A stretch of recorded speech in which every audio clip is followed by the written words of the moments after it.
কিরে,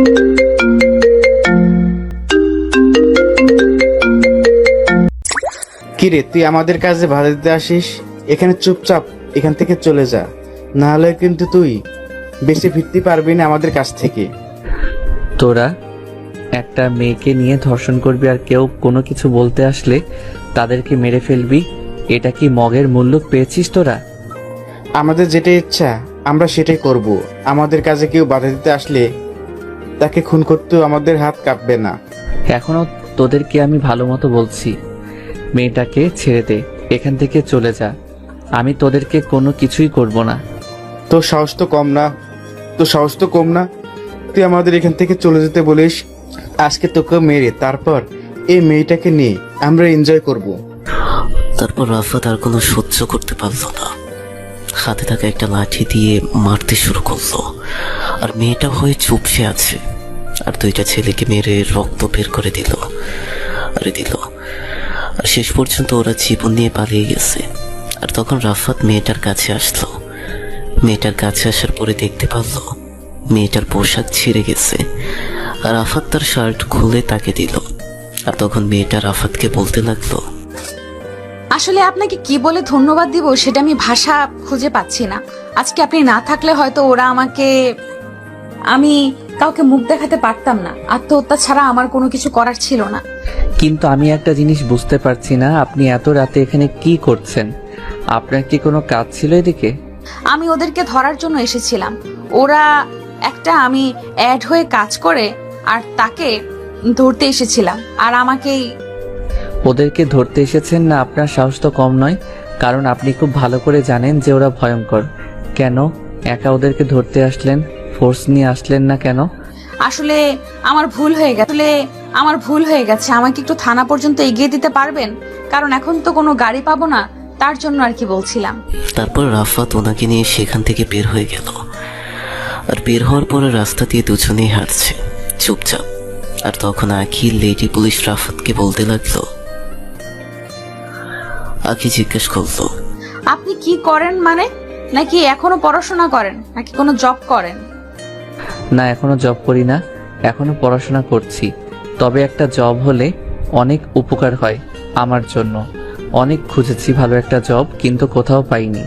এই পাশের গ্রামেই আমার বাড়ি, ঢাকায় পড়াশোনা করেছি। যে কোনো জব হলে কি আপনি করতে পারবেন? মানে আমার একজন বডিগার্ডের প্রয়োজন, আপনি কি বডিগার্ডের চাকরি করতে পারবেন? সমস্যা নেই, আমি যে কোনো চাকরি করতে পারবো। আর বডিগার্ড হওয়া তো খারাপ কোনো কিছু না, এটা আরো অনেক বড় মহান একটা পেশা। ঠিক আছে, তাহলে কালকে আপনি থানায় চলে আসবেন, আর তখনই কথা হবে। আপনার সার্টিফিকেটগুলো নিয়ে আসবেন, আমি এগুলো দেখব।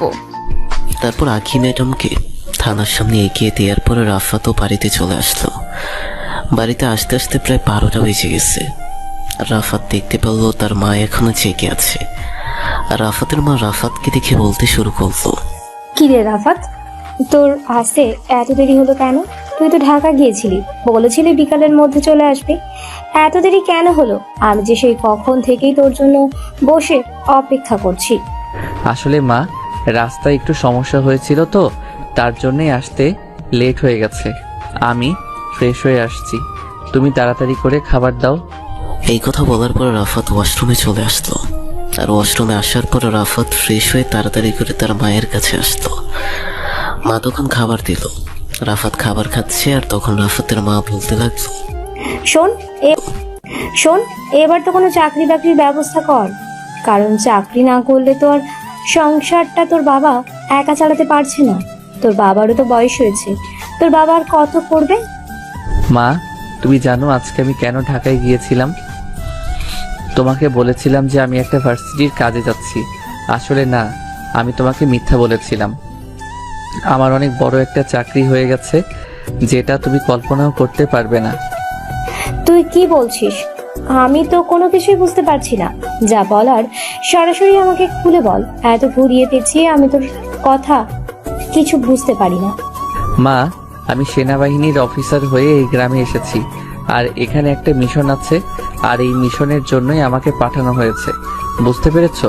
এটা শুধুমাত্র তোমাকে বললাম, আর কাউকে বলা যাবে না, নিষেধ রয়েছে। আসলে সেনাবাহিনীর অফিসার হয়ে জয়েন করেছি, প্রায় 3 মাস হলো। 3 মাস হলো।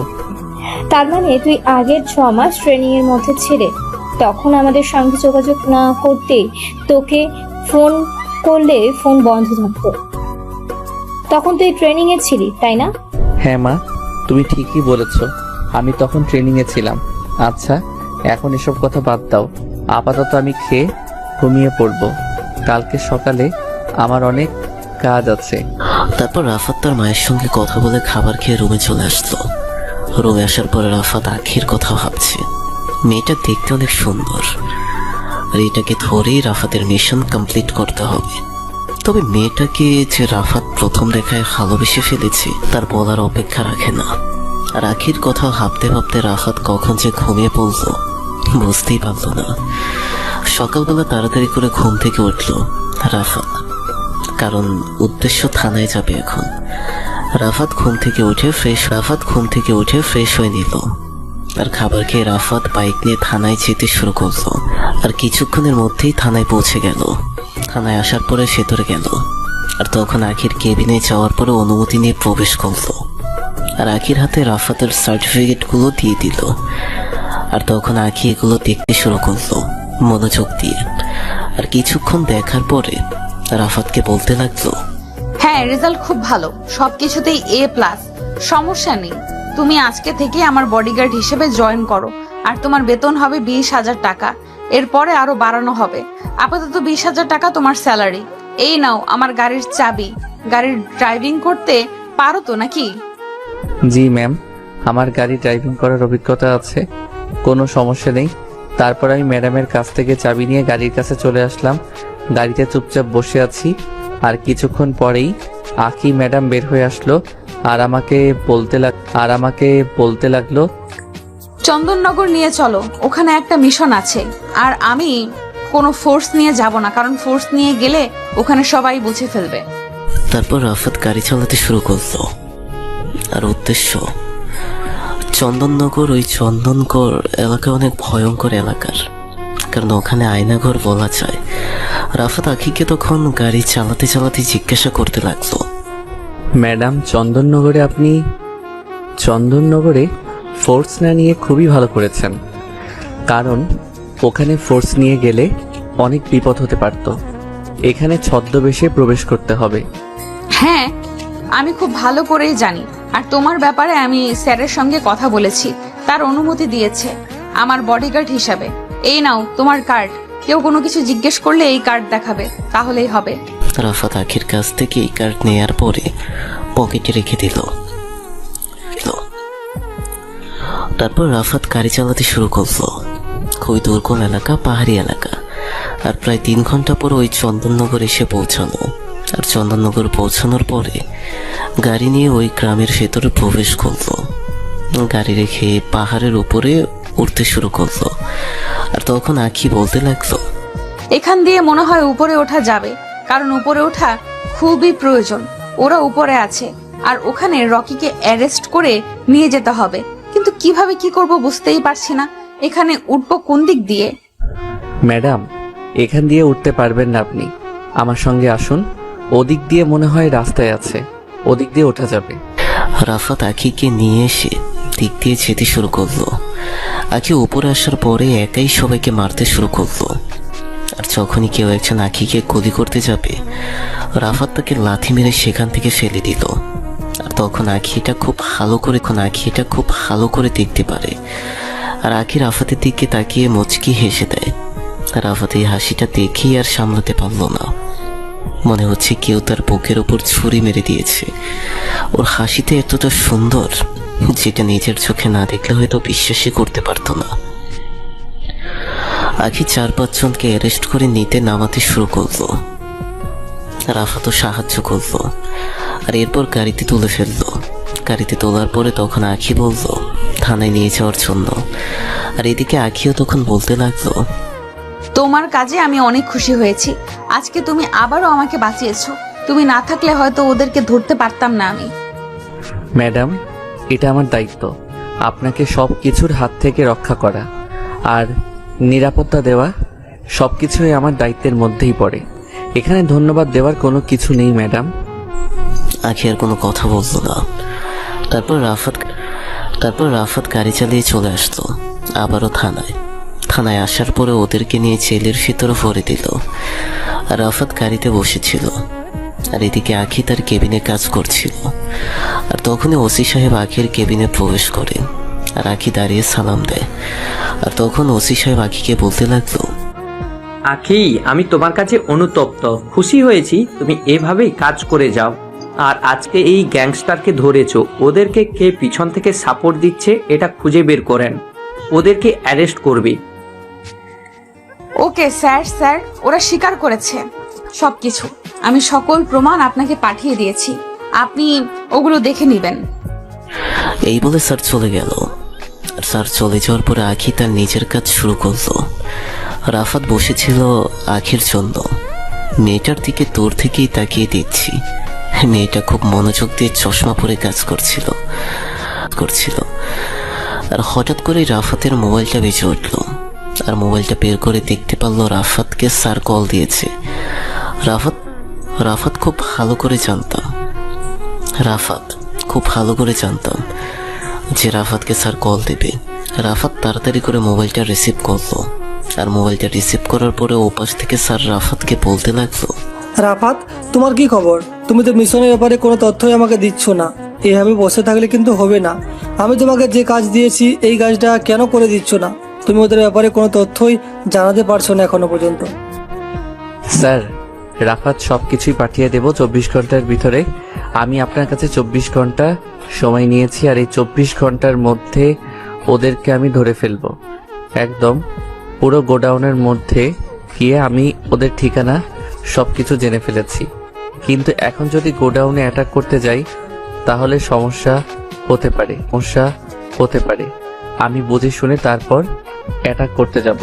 ঠিক আছে, তুমি যেটা ভালো মনে করো সেটাই করো, কিন্তু 24 ঘন্টার মধ্যেই যেন আমার কাজটা হওয়া চাই। আমি উপরে জবাবদিহিতা করতে পারছি না, তুমি বুঝতে পারছো? এই বলে রাফাত কল কেটে দিল।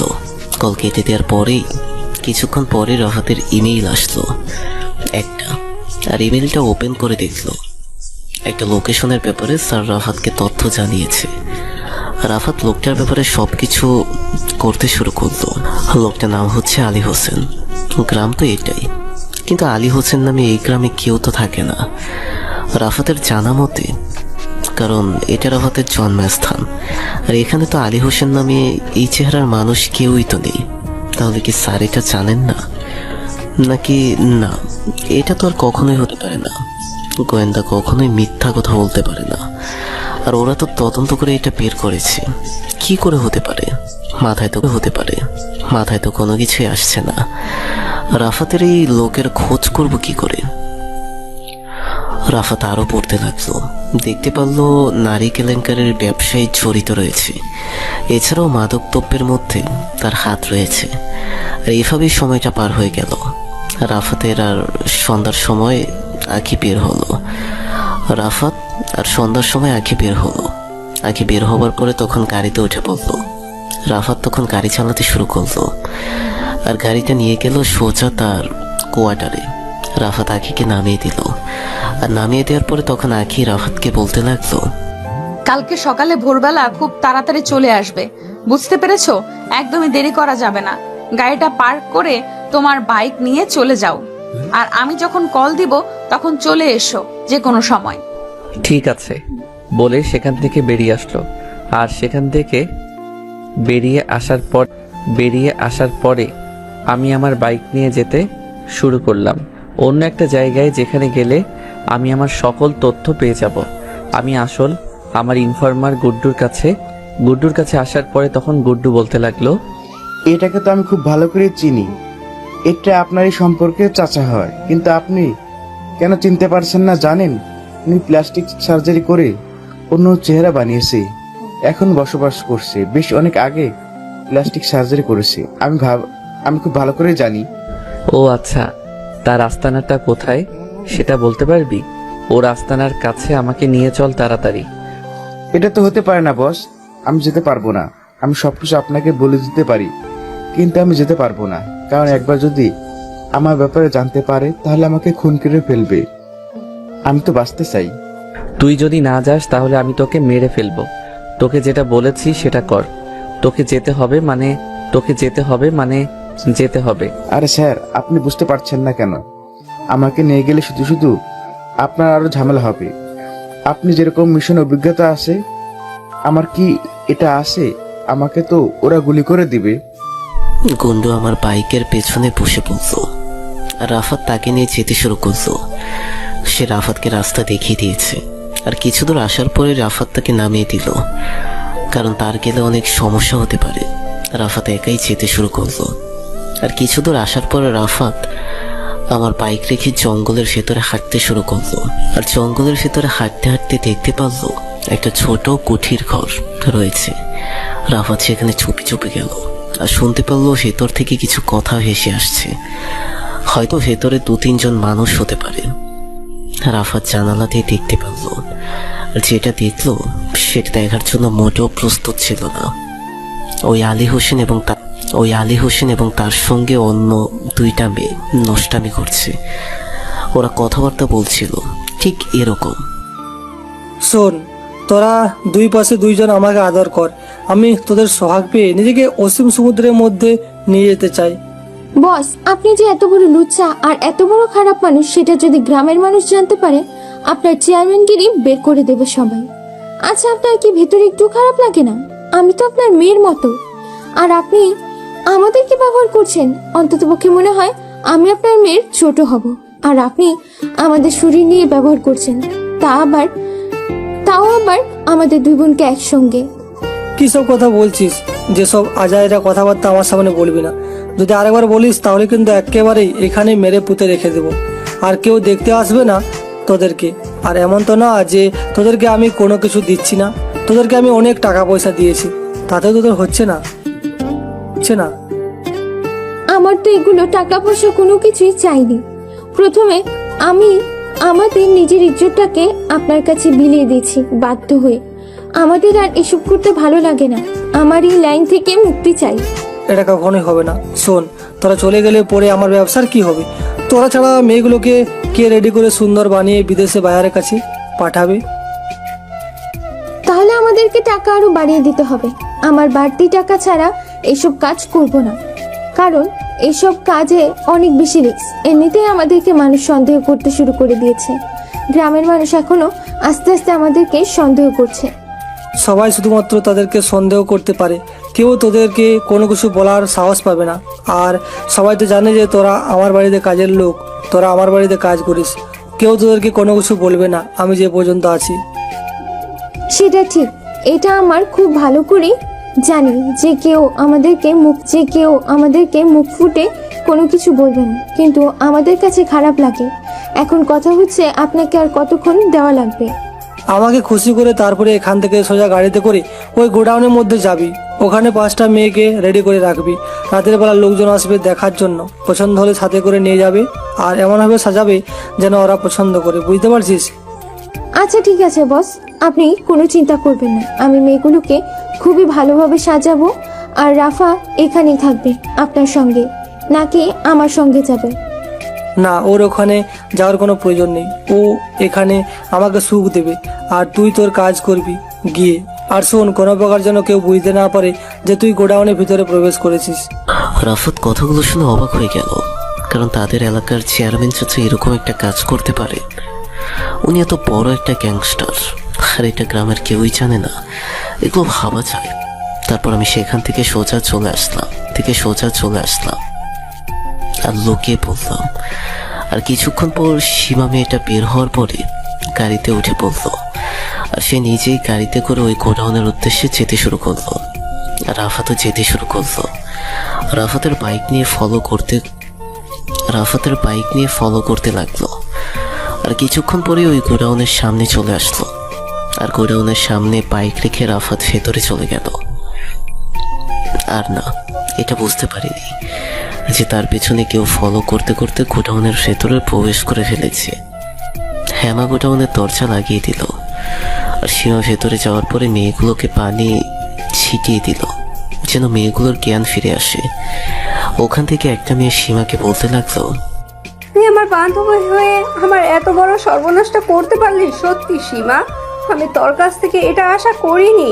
সে ছোটবেলা থেকে তোর সঙ্গে আমার বন্ধুত্ব, একসঙ্গে স্কুলে, একসঙ্গে কলেজে পড়েছি, আর তুই কিনা আমাকে কিডন্যাপ করে ওর মতন একটা লুচ্চার কাছে তুলে দিলি, আর আজকে আমাকে বিক্রি করে দিবি? তোর হাত ধরে আমার বিক্রি হওয়া লাগবে? দেখ, এখানে কোনো কিছুই করার নেই। পুরো 10টা গ্রামের যত অপকর্ম হয় সকল কিছু এই আলী হোসেনের হাত ধরেই হয়। কি বুঝতে পারছিস ওর হাত কত বড়? ওর হাত থেকে কেউ রক্ষা পায় না, এমনকি তুইও পাবি না। আমাকে যেটা করতে বলেছে আমি সেটাই বলেছি, এটা ছাড়া আমার কাছে কোনো কিছু করার ছিল না। কিন্তু আমি তো তোর বান্ধবী ছিলাম, তুই তো আমার কোনো কিছু করতে পারতি। আমাকে তুই কিনা শেষে কিডন্যাপ করে এনেছে, সেইখানে ভুল বুঝিয়ে এটা কি করে আমি ভুলে যাব? তোর মতন বান্ধবী থেকে না থাকা আরো অনেক ভালো। তোর কাছে আমি সত্যি এটা আশা করিনি রে সীমা। দেখ, কোনো কিছুই করার নেই, এটা যা হবার তা হয়ে গেছে। এখন যেটা হবে সেটা সহজে মেনে নেবে, তাহলেই হবে।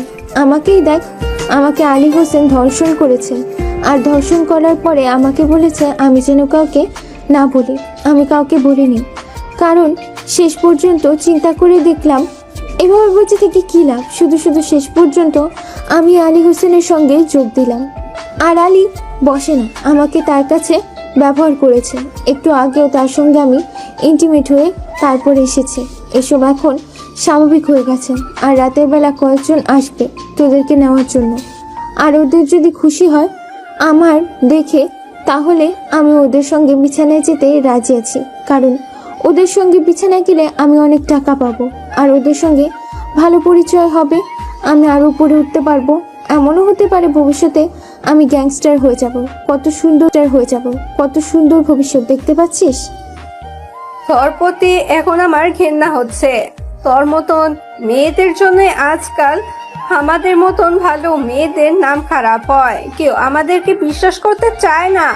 তুই এগুলো ক্ষমতা পাওয়ার জন্য তুই নিজের ইজ্জত, নিজের সম্মান সবকিছু বিলিয়ে দিচ্ছিস।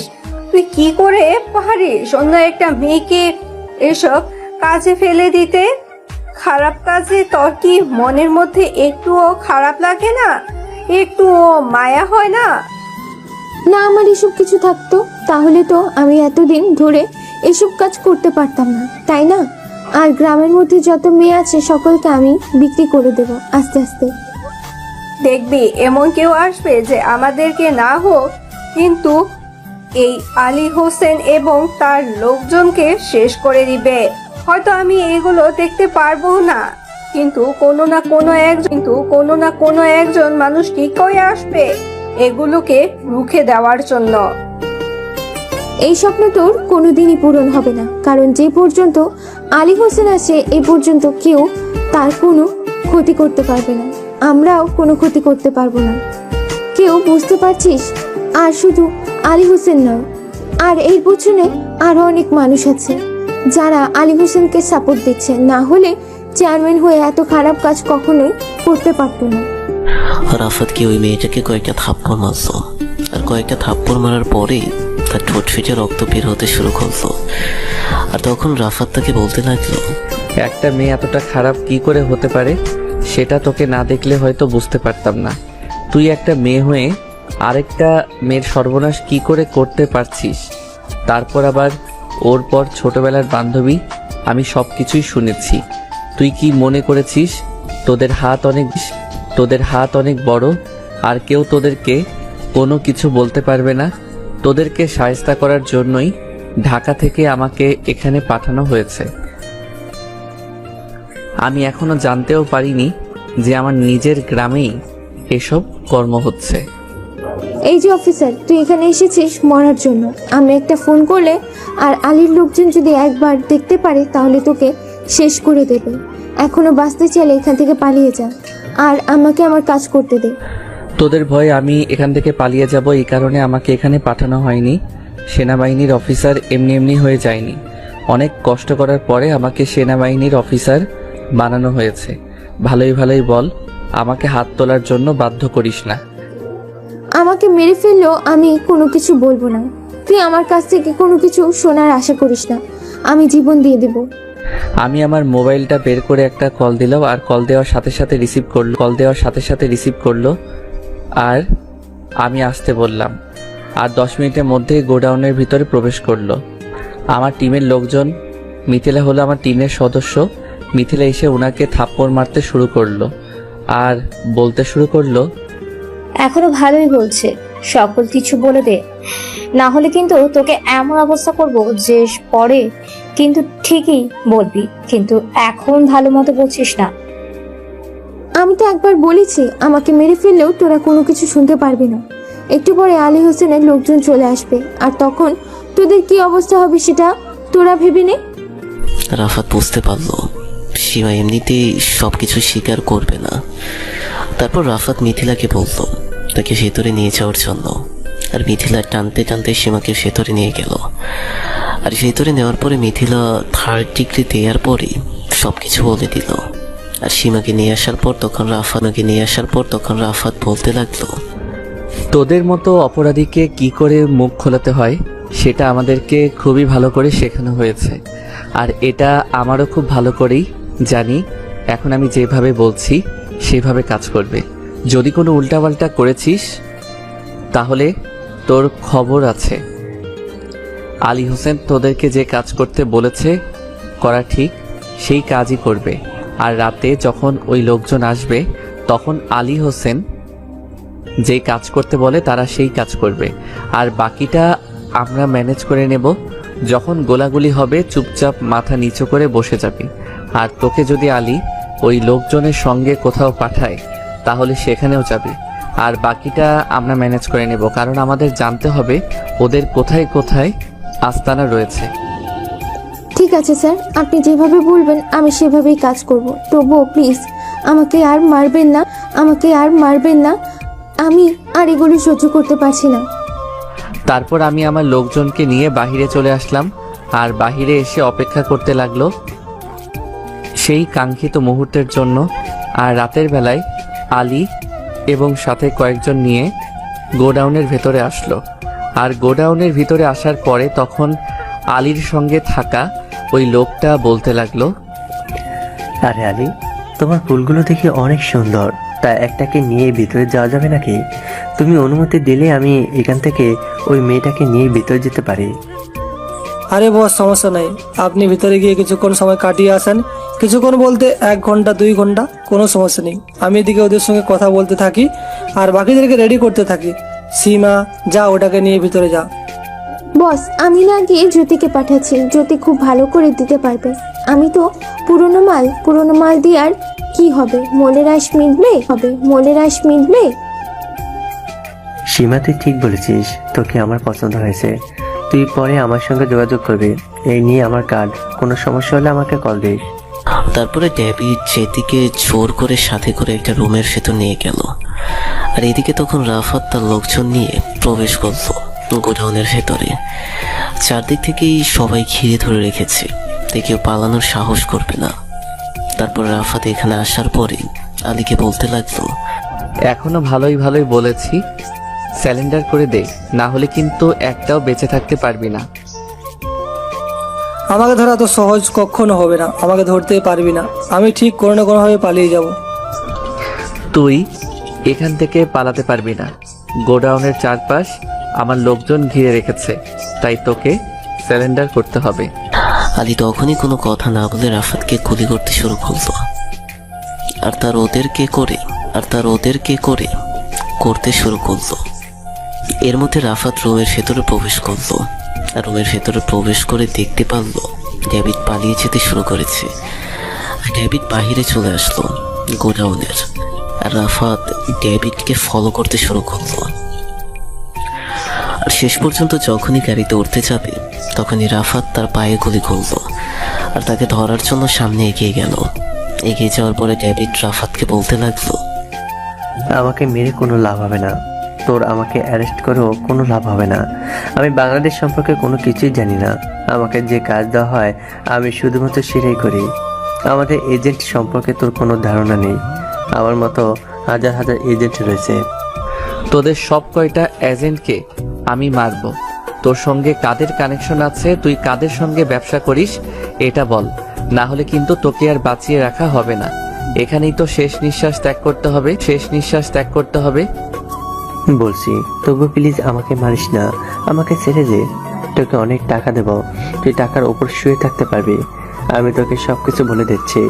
আমার পকেটে একটা পেন ড্রাইভ আছে, আর ওই পেন ড্রাইভের মধ্যেই সকল কিছু আছে। রাফাত ডেভিডের কাছ থেকে পেন ড্রাইভ নিয়ে তাকে গুলি করে দিল, কারণ এরকম এজেন্টকে বাঁচিয়ে রাখলে দেশের শুধুমাত্র ক্ষতি হবে, লাভ হবে না। তারপর রাফাত আবারও গোডাউনের ভেতরে আসার পরে দেখতে পারল আলী হাত থেকে পালিয়ে গেছে। রাফাত স্বামীকে প্রশ্ন করল, সামিও পালিয়ে যায় কি করে তোমাদের হাত থেকে? তোমরা কি করছিলে? আমি বলেছিলাম যে গুলি করো, ঠিক আছে, কিন্তু কোনোভাবে যেন আলী পালিয়ে যেতে না পারে। সরি স্যার, আসলে আমার তার লোকজনকে গুলি করছিলাম, আর এর মধ্যেও একটা গ্লাস মেরে এখান থেকে পালিয়ে যায়, আর তারপর আমার কোনো কিছুই দেখতে পারিনি, ধোঁয়া ভরে গিয়েছিল। আমি আগেই বলেছিলাম যে সাবধান হয়ে তারপরে কাজ করতে। তুমি খুব ভালো করে জানতে যে আলী কোনো না কোনো চালাকি করে বেরিয়ে যেতে পারে, এবং সেই ভুলটাই করলে তুমি। যাও গিয়ে ধরো, গাড়িতে করে পালাচ্ছে। রাফাত দেখতে পেল আলী গাড়িতে করে পালাচ্ছে, আর তাড়াতাড়ি করে তার সকলেই গাড়িতে উঠে গেল, আর গাড়িতে করে রাফাত তাকে ফলো করছিল। আর আমার বাকি লোকজন সকলেই ওদেরকে অ্যারেস্ট করলো, আলী লোকজনকে। আর এইদিকে রাফাত তার পেছনে পেছনে যাচ্ছে। আর কিছু দূর যাওয়ার পরেই গাড়িটা একটা গাছের সঙ্গে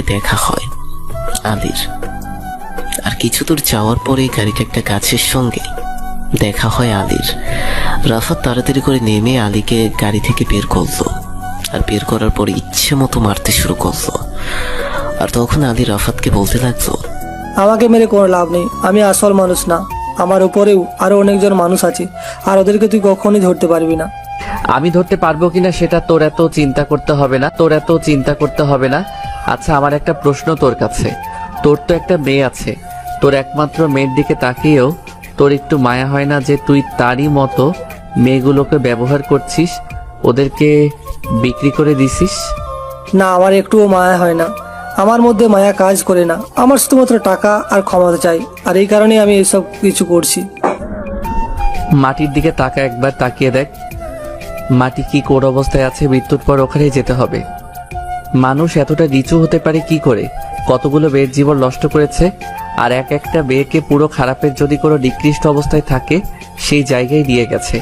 মেয়েগুলো এখন নিজে নিজে বিছানায় যেতে রাজি হয়, শুধুমাত্র তোর কারণে এমনটা হয়ে গেছে। ওদের কখনো মনে হয় না যে ওরা মেয়ে। মেয়েদের উপর আমার অনেক বেশি রাগ, তার জন্য আমি এমনটা করেছি। আমার ওয়াইফ অন্য কারোর সঙ্গে চলে গেছিল, আর এই জন্য আমি সিদ্ধান্ত নিয়েছিলাম আমি এসব কাজ করব, আর এই কারণে এসব কাজে এসেছি। তারপর আবার আমার টাকা আর ক্ষমতার লোভে পেয়ে গেছি, আর এই কারণে এসব কাজ করি আমি। তোর কথা শুনে মনে হচ্ছে ওরা সরকারি জিনিস, আর এ কারণেই তুই তোর মতো করে বিক্রি করে দিচ্ছি। বলার কেউ নেই, তোকে ইচ্ছে করে এখানে আমার পিস্তলে সব কয়টা গুলি তোর মুখের ভিতর ভরে দেই। আমি মারা গেলেও এই ব্যবসা চলমান থাকবে, কারণ আমার পিছনে অনেক লোকজন আছে। আমি মরে গেলেও কোনো আপত্তি নেই, কিন্তু তুই আমাদের কখনোই শেষ করতে পারবি না। একের পর এক এজেন্ট তৈরি হতে থাকবি। আমি আলীকে অ্যারেস্ট করে গাড়িতে তুললাম, আর গাড়িতে তোলার পরে তাকে পাঠিয়ে দিল কারাগারে স্যারের কাছে পাঠিয়ে দেওয়ার পরে স্যার আমাকে কল দিল, আর তখন আমাকে বলতে লাগলো, শাহরিয়ার, আমি তোমার কাছে অত্যন্ত খুশি হয়েছি। আমি জানতাম তুমি মিশন কমপ্লিট করতে পারবে, কিন্তু পরে কিছু জানতে পেরেছো? স্যার আলীকে কোনো কিছু জিজ্ঞাসা করে লাভ নেই, কারণ ও তেমন কোনো কিছু জানে না। যা জানার সবকিছুই সীমা জানে, কারণ সীমার সঙ্গে উপরে কানেক্টে ডক্টর রয়েছে। আলীকে শুধুমাত্র একজন কাজ করতে বলে, সে হচ্ছে ডেভিড, আর ডেভিডকে আমরা মেরে ফেলেছি ক্রসফায়ারে করে। যা কিছু জানার আমি সীমার কাছ থেকে জেনে সামনের দিকে আগাচ্ছি। ঠিক আছে, তুমি তোমার মিশন চলমান রাখো, আর অবশ্যই সাবধানে থেকো। এখন থেকে তোমার উপর অনেক বিপদ আসতে পারে, চতুর্দিক দিয়ে। আর কোনো কিছু প্রয়োজন হলে আমাকে জানাবে। তারপর রাফাত কল কেটে দিল। কল কেটে দেওয়ার পর রাফাত গাড়িতে চড়ে আসলো। বাড়িতে এসে খাওয়া দাওয়া করে কখন যে ঘুমিয়ে পড়লো বুঝতেই পারলো না। মাঝরাতে হঠাৎ করে ফোনের শব্দে ঘুমটা ভেঙে যায়। মেজাজ পুরো খারাপ হয়ে গেল। এই মাঝরাতে কে আবার কল দিল? রাফাত ফোনটা রিসিভ করলো, আর ফোনটা রিসিভ করার পরে ওপাশ থেকে কেউ কান্না করতে করতে বলতে লাগলো, শাহরিয়ার, তুমি কোথায় আছো? তাড়াতাড়ি করে বাসায় আসো। ওরা আমার বাসায় অ্যাটাক করেছে। আমি রুমের দরজা বন্ধ করে আছি, যে কোনো মুহূর্তে ওরা দরজা ভেঙে ভেতরে ঢুকবে। রাফাত তাড়াতাড়ি করে কল কেটে দিল। আর কল কেটে দেওয়ার পরে রাফাত তার বাইক নিয়ে 10 মিনিটের মধ্যে সেখানে এসে পৌঁছালো। আর পৌঁছানোর পরে দেখতে পারলো প্রায় অনেকগুলো জঙ্গি তাকে অ্যাটাক করেছে। রাফাত তাড়াতাড়ি করে তার পিস্তল দিয়ে এগিয়ে যেতে শুরু করলো বাসার ভেতরে। আর এখন কি সিঁড়ির এখানে দেখেই কড়ি করে দিল। আর তখন বাকিরা রাফাতকে গুলি করছিল। রাফাত গুলি করতে করতে উপরে উঠতে লাগলো। রাফাত রুমের দরজার সামনে আসতেই দেখি কয়েকজন দাঁড়িয়ে আছে আর আমার দিকে পিস্তল তাক করেছে। রাফাত হাত উপরে উঠিয়ে দিল আর বুদ্ধি করে পা দিয়ে ওদের হাত থেকে পিস্তল ফেলে দিল। তারপর রাফাত ওদেরকে ওদের পায়ে গুলি করে দিল। ওদের পায়ে গুলি করে দেওয়ার পরে রাফাত ডাক দিয়ে বলল দরজা খোলার জন্য। আর তখন আঁখি নিচের দরজা খুলে শক্ত করে রাফাতকে চড়িয়ে ধরল, যেটার জন্য রাফাত মোটেও প্রস্তুত ছিল না। আঁখি আমাকে জড়িয়ে ধরে কান্না করছিল অনবরত। রাফাত না চাইতেও তার মাথায় হাত বুলিয়ে দিতে শুরু করলো। আঁখি তখন কান্না করতে করতে রাফাতকে বলতে লাগলো, তুমি যদি সময় মতো না আসো তাহলে ওরা আমাকে মেরে ফেলতো, কিন্তু এখানে আসার সাহস কি করে পেলো? এখানে তো অনেক সিকিউরিটি থাকার কথা, ওরা কি সবাইকে মেরে ফেলেছে? সকল সিকিউরিটিকে মেরে ফেলেছে। এখানে থাকাটা আপনার নিরাপদ নয়। আপনি চাইলে আমার বাড়িতে থাকতে পারেন, কারণ আপনি যদি আবার এখানে থাকেন ওরা আবারও অ্যাটাক করতে পারে, কারণ ওরা খুব ভালো করে জেনে গেছে আপনি এখানে একা থাকেন। আঁখি কোনো কিছু বললো না।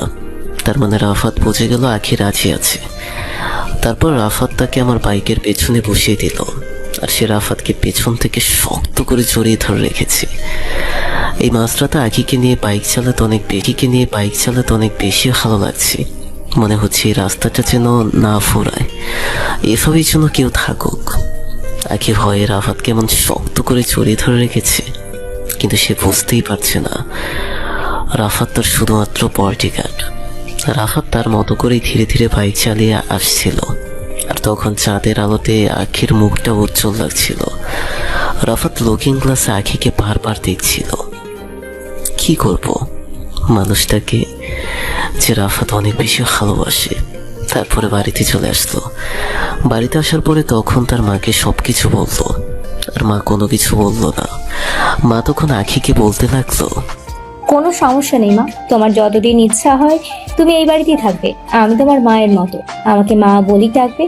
ফ্রেশ হয়ে আসো, ওখানে রুম আছে, ওই রুমটাতে ঘুমিয়ে পড়ো। এখানে ঘুমিয়ে পড়ুন, এখানে কোনো সমস্যা নেই।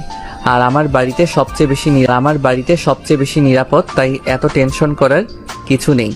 আপনি ঘুমিয়ে পড়ুন, না হলে আপনার শরীর খারাপ করবে। রাফাত আঁখিকে রেখেই তার রুমে চলে আসলো। আর রুমে আসার পরে আঁখির কথা ভাবতে লাগলো। এটা যখন রাফাতকে জড়িয়ে ধরেছিল তখন মনে হয় রাফাত অন্য গ্রহে চলে গিয়েছিল। এতটা ভালো লাগছিল তার, এটা বলে বোঝানো সম্ভব না। এই প্রথম কোনো মেয়ের স্পর্শ পেল এত কাছে, তার গরম নিঃশ্বাস রাফাত বুঝতে পারছিল। আমার এসব ভাবতেই অনেক লজ্জা লাগছে। আর এসব ভাবতে ভাবতে কখন যে রাফাত ঘুমিয়ে পড়ল। সকালবেলা মিষ্টিটাকে রাফাতের ঘুমটা ভেঙে গেল। রাফাত চোখ মেলে তাকিয়ে দেখতে পারল আঁখি তার জন্য চা নিয়ে দাঁড়িয়ে আছে। রাফাত উঠে গেল। আর তখন রাফাত তাকে বলতে লাগলো, আরে ম্যাডাম, আপনি আমার জন্য চা নিয়ে এসেছেন কেন? আমি ঘুম থেকে উঠে আপনার জন্য জানিয়ে যেতাম। আপনি কি যে করেন। আরে না, সমস্যা নেই। আর এত ম্যাডাম ম্যাডাম বলে ডাকবে না তো। ম্যাডামটা আমার মোটেও পছন্দ নয়, বুঝতে পেরেছো? কি যে বলেন ম্যাডাম, আপনি আমার মালিক, আমি আপনার বডিগার্ড। আমি আপনাকে ম্যাডাম বলে ডাকবো না তো কি বলে ডাকবো? আমি তোমার সমবয়সী, তাই তুমি আমাকে নাম ধরে ডাকতে পারো বা তুমি বলে ডাকতে পারো, এটা তোমার ইচ্ছে, কিন্তু ম্যাডাম বলে ডাকবে না, এটাই শেষ কথা। আচ্ছা, আমাকে ডাকছে, তাড়াতাড়ি করে উঠো, এখন খাওয়া দাওয়া করে থানায় যেতে হবে। তারপরে তার দুজনেই খাবার খেতে চলে আসলো। আর খাবার খেয়ে রেডি হয়ে যথারীতি রাফাত গাড়ি নিয়ে বেরিয়ে পড়লো। আর রাফাত গাড়ি চালিয়ে যাচ্ছিল। আর ম্যাডাম পেছনে বসেছিল। রাফাত খুবই দ্রুত গতিতে থানায় যাচ্ছি, আর তখন আখি রাফাতকে পেছন থেকে বলতে লাগলো গাড়িটা আস্তে চালানোর জন্য। রাফাত ধীরে ধীরে গাড়ি চালাতে শুরু করলো, আর কিছু দূর যাওয়ার পরে আখি বলল গাড়ি থামানোর জন্য। রাফাত গাড়িটা রাস্তার পাশে থামানোর পরে গাড়ি থেকে নামলো। রাফাত, তোমার সঙ্গে আমার কিছু কথা আছে। আমি জানি না তুমি কথাগুলো কিভাবে নেবে, কিন্তু কথাগুলো না বলেও আমি থাকতে পারছি না। কি বলছেন ম্যাডাম? আপনি আমার সঙ্গে এভাবে কথা বলছেন কেন? আপনি আমাকে যেটা বলবেন ডিরেক্টলি বলবেন, এমন আমতামতা করে কথা বলবেন না। আপনি আমার মালিক, আমি আপনার কর্মচারী। প্লিজ, আমি তোমার কাছ থেকে এটা শুনতে চাইনি, আর কিভাবে বলবো বুঝতে পারছি না। আসলে আমি তোমাকে ভালোবেসে ফেলেছি, আমি জানি না আমি কি করব। আমি তোমাকে কাছে পেতে চাই। ম্যাডাম, আপনি কি পাগল হয়ে গেলেন? আমি আপনার কর্মচারী, আমি আপনার সামান্য বডিগার্ড। আপনি বডিগার্ডকে কিভাবে ভালোবাসেন? এটা হয় না ম্যাডাম।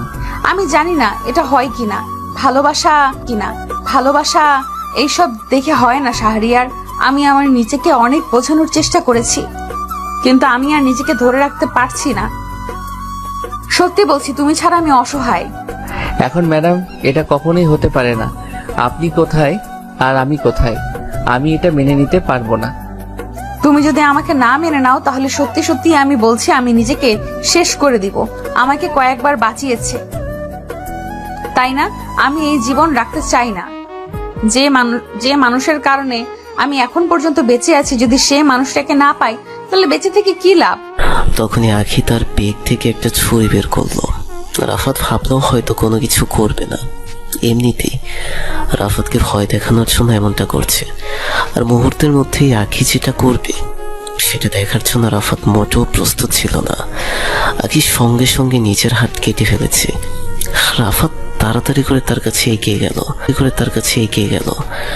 আর এগিয়ে যাওয়ার পরে তাকে একটা থাপ্পড় মারার পরে হাত থেকে ছুরিটা ফেলে দিয়ে তাড়াতাড়ি করে তার পকেট থেকে রুমাল বের করে হাতের মধ্যে বেঁধে দিল। রক্ত টপ টপ করে পড়ছিল। তারপর রাফাত তাকে শক্ত করে জড়িয়ে ধরে বলতে লাগলো, আমিও যে তোমাকে অনেক বেশি ভালোবাসি, কেন বুঝতে পারো না? ভালোবাসি বলেই তো এত কাছাকাছি থাকার চেষ্টা করি সব সময়। প্লিজ, আর কখনো এমন পাগলামিটা করবে না। আর আমি তো এমনিতেই তোমার সঙ্গে মজা করছিলাম। আমি তোমাকে অনেক অনেক বেশি ভালোবাসি শাহরিয়ার। তুমি বিশ্বাস করবে না, আমি তোমার জন্য সারাটা রাত ঘুমাতে পারিনি। সব সময় তোমার কথা মনে হয়। আমি কি করব? আর কখনো এমন পাগলামি করবে না, তাহলে কিন্তু তোমার খবর আছে। বলে দিও, আমাকে কথা দাও প্লিজ, আর কখনো এমন করবে না। এই কান ধরছি, আর কখনোই আমি এমনটা করব না। এবারের মতো আমাকে ক্ষমা করে দাও। হঠাৎ করেই আমার মোবাইলটা বেজে উঠলো, আর আমি ফোনটা বের করে দেখতে পারলাম আমাকে স্যার কল দিয়েছে। আমি আখিকে ছাড়াতে চাইলাম, কিন্তু মেয়েটা কোনোভাবেই আমাকে ছাড়তে চাচ্ছে না, শক্ত করে জড়িয়ে ধরে রেখেছে। আমি তাড়াতাড়ি করে ফোনটা রিসিভ করলাম, আর ফোনটা রিসিভ করার পরে তখন তার ওপাশ থেকে আমাকে কিছু বলতে লাগলো। শাহরিয়ার, আমি অনেক কিছু জানতে পেরেছি। শোনো, ওই আলীর সঙ্গে আমাদের এমপি সাহেব তিনিও জড়িত আছেন, আর এমপির কথাই সকল কিছু হয়ে থাকে। তুমি যত তাড়াতাড়ি সম্ভব এমপিকে যথাযথ প্রমাণ নিয়ে অ্যারেস্ট করবে। আমি জানি যে এমপির কথা এসব কিছু হচ্ছে, কিন্তু আমার কাছে কোনো প্রমাণ নেই। আমি জানি তুমি পারবে। স্যার, আপনি কোনো টেনশন করবেন না, আমি হাতে প্রমাণ নিয়ে এমপিকে অ্যারেস্ট করব। ধন্যবাদ স্যার আমাকে তথ্যটা বলে দেওয়ার জন্য। তারপর স্যার কল কেটে দিল। আর কল কেটে দেওয়ার পর আখি আমার দিকে ফেল দৃষ্টিতে তাকিয়ে আছে। রাফাত কোনো কিছু বলছে না। আর তখন আখি নিজেই তার পকেটে হাত দিয়ে আমার আইডি কার্ড বের করলো। আইডি কার্ড বের করার পরে রাফাতের দিকে অবাক দৃষ্টিতে তাকিয়ে আছে। আর তখন রাফাত ফাজলামো করে বলতে শুরু করলো, তুমি কি মনে করেছিলে সারা জীবন আমি তোমার টাকায় বসে বসে খাবো আর তুমি পুলিশের চাকরি করবে? তাই তো তোমার ইচ্ছাটা পূরণ করতে পারলো না। সব সময় মজা না করলে তোমার পেটের ভাত হজম হয় না। এইসব কথা বাদ দাও। আগে কি হয়েছে আর এত কিছু কিভাবে করলে? আমাকে কোনো কিছু বললে না কেন? আমি তো ভেবেছিলাম সত্যি সত্যি তুমি কিছু করো না, এখনো পড়াশোনা করছো, কিন্তু তুমি যে একজন সেনাবাহিনীর অফিসার এটা সত্যি আমি জানতাম না। মনে মনে এমন একটা মানুষই আমি খুঁজেছিলাম, যে মানুষটা আমার পজিশনকে নয়, শুধুমাত্র আমাকে ভালোবাসবে। কিন্তু বিশ্বাস করো, আমি তোমাকে না, তোমার পজিশনটাকে ভালোবাসি। তোমাকে দিয়ে কি হবে বলো তো? তুমি এভাবে সাথে বাচ্চার মা হবে, অন্য মেয়েরাও বাচ্চার মা হবে, তাহলে তোমার আর ওই মেয়েগুলোর মধ্যে পার্থক্যটা কোথায়? এই কথা আমার বলতে দেরি হলো, কিন্তু রাফাতকে থাপ্পড় দিতে একটু দেরি হলো না। আগে রাফাতকে ইচ্ছে মতো মারতে শুরু করলো, আর আমি শেষ পর্যন্ত সহ্য করতে না পেরে তাকে শক্ত করে জড়িয়ে ধরলাম। আর তখন আখির আগে কণ্ঠস্বরে রাফাতকে বলতে লাগলো, তোমার সাহস কি করে হয় আমাকে এইসব কথা বলার? দিন দিন বজ্জাত হয়ে যাচ্ছ। একবার বিয়েটা হয়ে যাক, তারপরে দেখাবো তোমাকে আমি কি কি করতে পারি। এই লেডি পুলিশ তোমার জীবন ছারখার বানিয়ে দেবে। তাহলে তো তোমার মতো গুন্ডি মেয়েকে বিয়ে করা যাবে না। তোমার মতো গুন্ডি মেয়েকে বিয়ে করলে আমার অবস্থা যে কি হবে সেটা আমি একটু হলেও এখন আন্দাজ করতে পারছি না। আচ্ছা, এখন আপাতত সব কথা বাদ দিয়ে চলে যাওয়া যাক। তোমাকে বাসায় নামিয়ে দিয়ে আমি আমার কাজে যাব। তুমি আমার বডিগার্ড, তোমাকে আমি বলেছি 24 ঘন্টা আমার সঙ্গে থাকার জন্য, আর উল্টো তুমি আমাকে রেখে কোথায় যাবে শুনি? দেখো, এখন কিন্তু মোটেও মজা করার সময় না, বুঝতে পারছো? তুমি সোজা তোমার মায়ের কাছে যাবে। এই কোয়ার্টারে তোমার থাকার কোনো প্রয়োজন নেই। কোয়ার্টারে থাকলে তোমার বিপদ হতে পারে। তোমাকে নিয়ে আমি আর টেনশন করতে পারবো না। আমি হাতের কাজটা শেষ করে তারপরে মাকে তোমার বাসায় পাঠাবো। কিন্তু আমি তো তোমাকে ছাড়া থাকতে পারবো না। আর এই সব কিছু করছো, যদি তোমার কোনো কিছু হয়ে যেত, তোমার বিপদ হলে তখন কি করবে? আমি কাকে নিয়ে বাঁচবো?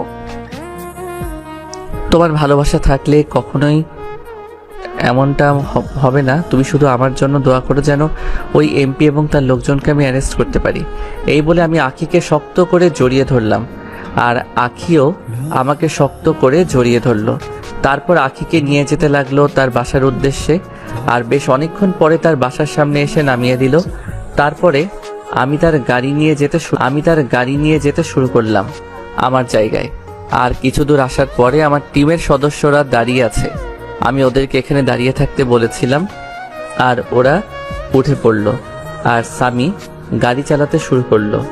আর আমি তখন বলতে লাগলাম, সামি এমপি কোথায় যায়, কার সঙ্গে কথা বলে, ও কি কি করে, সকল কিছু খবর আমার চাই। ওরা 24 ঘন্টা এমপির পেছনে লেগে থাকবে। তবে সাবধান, এমপি যেন কোনোভাবেই বুঝতে না পারে, এমপি লোকজন যেন কোনোভাবেই জানতে না পারে যে তুই তাদেরকে ফলো করছিস। তোরা 3 জন ফলো করবি আর আমাকে প্রতি ঘন্টায় ঘন্টায় আপডেট জানাবি। স্যার, আপনি কোনো চিন্তা করবেন না। ওই এসিপি আর এমপি লোকজনকে এমন ভাবে ফলো করব, ওরা কেন পৃথিবীর কেউ ধরতে পারবে না যে আমরা তাদেরকে ফলো করছি। আর খুব তাড়াতাড়ি আমরা এমপি এবং তার লোকজনকে ধরে ফেলতে পারবো। শালারা এত অকর্ম করেছে যার কোনো হিসেব নেই। লিস্ট তৈরি করতে গেলে খাতার পাতা পেরিয়ে যাবে, কিন্তু ওদের অকর্ম লিখে শেষ করা যাবে না। এটা ঠিক বলেছিস। আমি ভেবেছিলাম অন্য কেউ হবে, কিন্তু এটা দেখছি আমাদের জনপ্রতিনিধি এমপি আমাকে মোটামুটি ভালোই মনে করে। ওই দিনও আমি ওর সঙ্গে দেখা করে এসেছি। সত্যি বলতে আমি তাকে কখনোই এমনটা ভাবিনি ও এমনটা হয়ে যাবে। গোপনে তার ব্যবসা চালিয়ে যাচ্ছে, আর অথচ এটা কেউই জানে না। ওর আসল মুখোশটা সামনে এনে দিতে হবে। স্যার, আপনি মনে হয় এটা খুব ভালো করে জানেন। ও মনে হয় কিছুদিন আগে আমাদের ডিপার্টমেন্টকে প্রায় 2 কোটি টাকা অনুদান দিয়েছে। সত্যি বলতে এই কারণেই ও সবার কাছে ভালো মানুষ হয়ে গিয়েছে। এই 2 কোটি টাকার হিসাব তার কাছ থেকে আমি কড়াই গন্ডায় নেব। কত মানুষের জীবন নষ্ট করেছে সেটার কোনো হিসাব নেই। কত মেয়ের জীবন নষ্ট করেছে, আর ওর কথায় ডেভিড এবং আলী কাজ করত। আমার গাড়ি চালিয়ে যাচ্ছিল, আর হঠাৎ করেই আমার গাড়িতে কেউ অ্যাটাক করলো।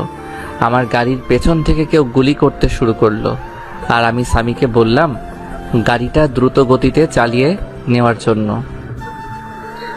আর আমি আমার পিস্তল বের করে গুলি করতে শুরু করলাম। লিখতে পারলো একটা মেয়ে গুলি করছেন, আর একটা ছেলে গাড়ি চালিয়ে আসছে, আর ওর পেছনে আরো 2টা গাড়ি আসছে।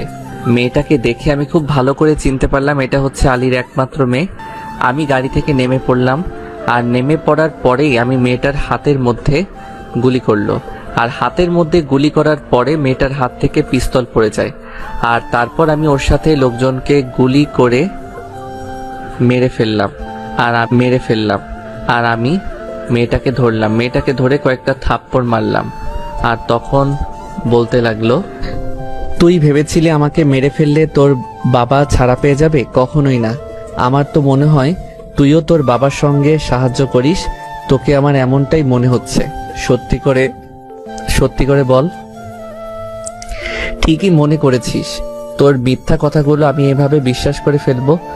মিথ্যা বলতে গেলে ভালো করে বলতে হয়, এভাবে মিথ্যা কথা বলে না। তোর কাছে থাকার কোনো অধিকার নেই।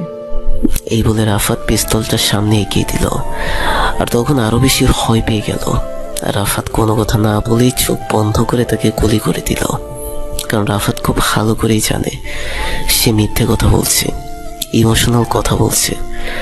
তখন স্বামী এসে রাফাতকে বলতে লাগলো, স্যার, আমরা তো ওর কাছ থেকে কোনো না কোনো কিছু জানতে পারতাম। শুধু শুধু ওনাকে কেন মারলেন? উনি তো এসব বলতে চাইছিল আপনাকে। এটা যদি এখন পর্যন্ত না বুঝো তাহলে সেনাবাহিনীর অফিসার হওয়ার কোনো যোগ্যতা নেই তোমার। তোমাকে যেটা কাজ দিয়েছি তুমি সেটা করো, যাও। তারপর ওরা ওদের কাজে চলে গেল। আর এভাবেই পার হয়ে গেল 2টা দিন। রাফাত সকল প্রমাণ জোগাড় করতে শুরু করলো। আর এদিকে একদিন রাতের বেলা রাফাত বিছানায় শুয়েছিল। শরীর অনেক ক্লান্ত, কারণ এই 2 দিন কোনো ঘুম হয়নি। তার পুরোটা সময় তদন্তের কাজে লাগিয়েছে আর সকল প্রমাণ জোগাড় করেছে। রাফাত শুয়ে পড়তেই কখন যে ঘুমিয়ে পড়ল বুঝতেই পারল না। হঠাৎ করে মাঝরাতে তার ঘুমটা ভেঙে যায়। কেউ যেন তার বুকের উপর শুয়ে আছে। রাফাত অনেকটা ভয় পেয়ে গেল। রাফাত মোবাইলে ফ্ল্যাশ দিয়ে দেখতে পারল আখি তার বুকের উপর শুয়ে আছে। রাফাত ধাক্কা দিয়ে ফেলে দিল। আসলে ধাক্কা দিতে চায়নি, কিন্তু উঠতে গিয়ে পড়ে গেছে। আর তখন আখি কান্না করতে করতে রাফাতকে বলতে লাগলো, ও মা গো, আমার কোমরটা ভেঙে গেল। তুমি কি মানুষ নাকি অন্য কিছু? এইভাবে কেউ কাউকে ধাক্কা দেয়? আমার তো মনে হয় কোমরটা গেল। আস্তে চিল্লাচিল্লি করো, কান্নাকাটি করবে, কোনো সমস্যা নেই। সারা রাত কান্না করো, কোনো কিছু বলবো না। আমি কিন্তু দূরে কান্নাকাটি করলে মা বাবা যদি একবার জানতে পারে তুমি এখানে আমার রুমে, তাহলে কিন্তু আমাকে বাড়ি থেকে বের করে দেবে সারা জীবনের জন্য। আর তুমি এখানে কেন, কিভাবে আসলে? তোমার তো তোমার বাসায় থাকার কথা। আসলে আমি ওই মেয়েগুলোকে ধরতে এসেছিলাম, আর আসামিগুলোকে ধরে আমি আমার ফোর্সের সঙ্গে পাঠিয়ে দিয়েছি। তারপর ভাবলাম শুধু শুধু বাসায় গিয়ে কি লাভ, তাই লুকিয়ে তোমার রুমে ঢুকে পড়ি। আর এই জন্যই এমনটা করতে হয়। তোমার কি মাথা ঠিক আছে? আমাদের যে বিয়ে হয়নি এখনো পর্যন্ত, আর তুমি আমার রুমে। গ্রামের লোকজন যদি কেউ জানতে পারে তাহলে মেরে পুরো তক্তা বানিয়ে দেবে। এসব সেনাবাহিনীর অফিসার বলে মানবে না। আরে আমি তো শুধুমাত্র তোমার বুকে ঘুমানোর জন্য এসেছি, অন্য কিছু তো করার জন্য আসিনি। আমার মধ্যে কোনো নেগেটিভ কোনো কিছু নেই, যা আছে সব কিছু তোমার মধ্যে। আমি ভালো মানুষ। হয়েছে, আর একটা কথা বলবে না। তুমি এই রুমে ঘুমাও, আমি অন্য রুমে যাচ্ছি। আর না হলে চলো তোমাকে এখনই এগিয়ে দিয়ে আসি। তোমার আর এখানে থাকা লাগবে না। এখানে থাকলে পরে আবার সমস্যা হতে পারে। প্লিজ জান, আমারও সত্যি অনেক বেশি ঘুম পেয়েছে। আমি এখন কোথাও যেতে পারবো না, আমি এখন ঘুমাবো। আমি আখিকে জোর করে বাহিরে নিয়ে আসলাম। তারপর আমি লুকিয়ে আমার বাইকটা বের করে তাকে পেছনে বসালাম। সে পেছন থেকে শক্ত করে জড়িয়ে ধরে রেখেছে আমাকে। সত্যি বলতে অনেক ভালো লাগছে আমার। আর তখন আখি পেছন থেকে আমাকে বলতে লাগলো, সত্যি বলতে তোমার জায়গায় অন্য কেউ হলে আজকে কোনো না কোনো কিছু হতোই, কিন্তু তুমি মানুষটা অন্যরকম। আমি ঠিক মানুষটাকেই ভালোবেসেছি, এটা সত্যি। তুমি চাইলে আমার সঙ্গে অনেক কিছুই করতে পারতে, আমি কোনো কিছুই মনে করতাম না, কারণ আমি তোমাকে ভালোবাসি। আমি সবকিছু হাতের নাগালে কেউ তুমি সম্মান দেখিয়েছো। ঠিক এমন একটা মানুষই প্রতিটা মেয়ে আশা করে, আমিও তার মতোই। হয়েছে, আর প্রশংসা করতে হবে না। আর কখনো যদি এভাবে এসেছো তাহলে তোমার খবর আছে। মেরে তক্তা বানিয়ে প্যাকেট করে বাড়িতে পাঠিয়ে দেব। এমনিতেই আমি আছি, আমার টেনশনে এমপিকে ধরতে হবে। রাফাত আখির সঙ্গে কথা বলতে বলতে তার বাসার সামনে চলে আসলো। এবং তাকে নামিয়ে দিল। সে রাফাতকে ছড়িয়ে ধরে আমার ঠোঁট চোরা দখল করে নিল। রাফাত না করতে পারলো না, কারণ মানুষটা অনেক বেশি ভালোবাসে রাফাতকে। প্রায় 5 মিনিট পর ছেড়ে দিল, আর ছেড়ে দিতে দৌড়ে সেখান থেকে চলে গেল। হয়তো অনেক বেশি লজ্জা পেয়েছে। আর যাওয়ার পরে রাফাতকে মেসেজে বলল, তাড়াতাড়ি করে বাসায় চলে যাও আর গিয়ে কিন্তু ঘুমাবে। আমিও ঘুমাবো 12টার আগে, কিন্তু আমাকে কল দেবে। 12টার আগে কিন্তু আমাকে কল দিবে না, বলে দিলাম। কল দিলে কিন্তু তোমার খবর আছে। রাফাত আখির মেসেজ করে নিচে নিচে হাসতে শুরু করলো। মেয়েটা অনেক পাগলি। বাসে এসে ঘুমিয়ে পড়লো। ঘুম থেকে উঠলো ফোনের শব্দে। রাফাত ফোনটা বের করে দেখতে পারলো অচেনা নাম্বার থেকে কল এসেছে। রাফাত ফোনটা রিসিভ করলো, আর ফোনটা রিসিভ করার পরে আখি ওপাশ থেকে কান্না করতে করতে রাফাতকে বলতে লাগলো, রাফাত, তুমি কোথায় আছো? তাড়াতাড়ি আমাকে বাঁচাও। আন্টিকে এবং আমাকে তুলে নিয়ে এসেছে এমপির লোকজন। কি বলছো তুমি? আমার মাকে আর তোমাকে তুলে নিয়ে গেছে মানে? মা তো বাড়িতে থাকার কথা। মাকে বাড়ি থেকে কিডন্যাপ করার সাহস কিভাবে পেলো? আন্টি ডাক্তারের কাছে এসেছিল আর আমি থানায় যাচ্ছিলাম, আর তখনই আমাকে কিডন্যাপ করে নিয়ে আসে। আর আমি এসে দেখতে পারি আন্টিকে অনেক আগেই নিয়ে এসেছে। ঠিক আছে, তুমি কোনো চিন্তা করো না, ওরা তোমার কোনো কিছুই করতে পারবে না। আমি এখনই আসছি, ওদের খবর আছে। ওরা কোথায় হাত দিয়েছে সেটা জানি না। এত বড় বড় কথা বলিস কেন? তুই নাকি অনেক বড় অফিসার হয়ে গেছিস। আমাকে ধরার জন্য নাকি তোকে উপর থেকে দায়িত্ব দেওয়া হয়েছে। তার দায়িত্বটাকে বড় মনে করলি নাকি? একবার আমার কথাটা ভেবে দেখলি না আমি কি করতে পারি না করতে পারি? আমার ব্যাপারে জেনে তারপর আমাকে অ্যারেস্ট করে নিয়ে যাস। তুই কেন? তোর সাথে যেগুলো আছে সবাইকে অ্যারেস্ট করে নিয়ে যাব কেন? আলিয়া ডেভিডকে তো নিয়ে আসলাম, দেখতে পারিসনি? আর আমার ব্যাপারে খুব ভালো করে খোঁজ নে, তাহলে জানতে পারবি আমি কে। ভেবেছিলাম সবকিছু গোপন রেখে আমি আমার সবকিছু করে যাব, কিন্তু তোর জন্য সবকিছু সম্ভব হলো না। তাই তোকে কি করে বাঁচিয়ে রাখি? তোর আপন মানুষগুলো অনেক কান্না করছে, বিশেষ করে আখি। কোনো কথাই শুনছে না। এত করে বললাম চল তোকে বিয়ে করে ফেলি, কিন্তু মেয়েটা রাজি হচ্ছে না। আর তোর মা শুধু এক কথা বলছে যে তুই নাকি আসবি বাঁচাতে। তুই যদি 10 মিনিটের মধ্যে না আছিস তাহলে তো আমি মেরে ফেলবো। দেখ, তোর সঙ্গে সকল সমস্যা আমার সঙ্গে, ওদের কোনো ক্ষতি করিস না। আমি 10 মিনিটের মধ্যেই আসছি। তারপর রাফাত তাড়াতাড়ি করে গাড়ি বের করে তার ঠিকানা অনুযায়ী যেতে শুরু করলো। আর কিছুক্ষণের মধ্যেই পৌঁছে গেল। আর তারপর গাড়ি রেখে রাফাত তার ব্যাগ নিয়ে সেখানে গোডাউনের ভেতরে প্রবেশ করলো। গোডাউনের ভেতরে প্রবেশ করতে করতে দেখতে পারলো মাকে চেয়ারের সঙ্গে বেঁধে রেখেছে, সাথে আখিকেও। মা তখন ওদেরকে বলতে শুরু করলো, আমি বলছিলাম না আমার ছেলে ঠিকই আসবে আমাকে বাঁচানোর জন্য। তুই আমার ছেলেকে চিনিস না? তুই কার গায়ে হাত দিয়েছিস সেটা ভুলে গেছিস? যে ছেলে তার মাকে মশা কামড় দিলে সে মশাকে খুঁজে বের করে আনে, হাত ধরা তো আমাকে কিডন্যাপ করে এখানে নিয়ে এসেছিস। সাহস থাকলে সামনাসামনি এসে লড়াই কর। কেন পেছন থেকে মাথায় আঘাত করে কিডন্যাপ করে নিয়ে এসেছিস? সামনাসামনি ফাইট করে তারপর যেটা বলবি আমরা সেটাই করব। তুই বিয়ে করতে বলিস না, আমি তোকেই বিয়ে করব। কনফিডেন্স খুব ভালো, কিন্তু এমন ওভার কনফিডেন্স একদম ভালো না। কিন্তু কে আছিস তাকে বুঝিয়ে দে আমরা কি করতে পারি, এই এমপি কি করতে পারে। তারপর সবাই রাফাতকে মারতে আসলো। রাফাত ওদেরকে মারতে শুরু করলো। আর তখন দেখলাম এমপি আখির দিকে এগিয়ে যাচ্ছে। রাফাত মারামারি বন্ধ করে দিল, আর আখি এদিকে চোখ দিয়ে সাড়া দিল, কারণ তার হাত সে নিজেই খুলে ফেলেছে। আর আখি তার হাত খুলে ফেলার পরে সামনে থাকা রাফাতের দিকে ছুড়ে দিল। তারপর আখি এবং মাকে মুক্ত করে দিল। আর আখি মাকে সাইড করে আখিও গুলি করতে লাগলো। ওদেরকে আর ওখানে এমপির যত লোকজন ছিল সকলেই মারা গেল। আর এদিকে রাফাত এমপিকে গিয়ে মারতে শুরু করলো।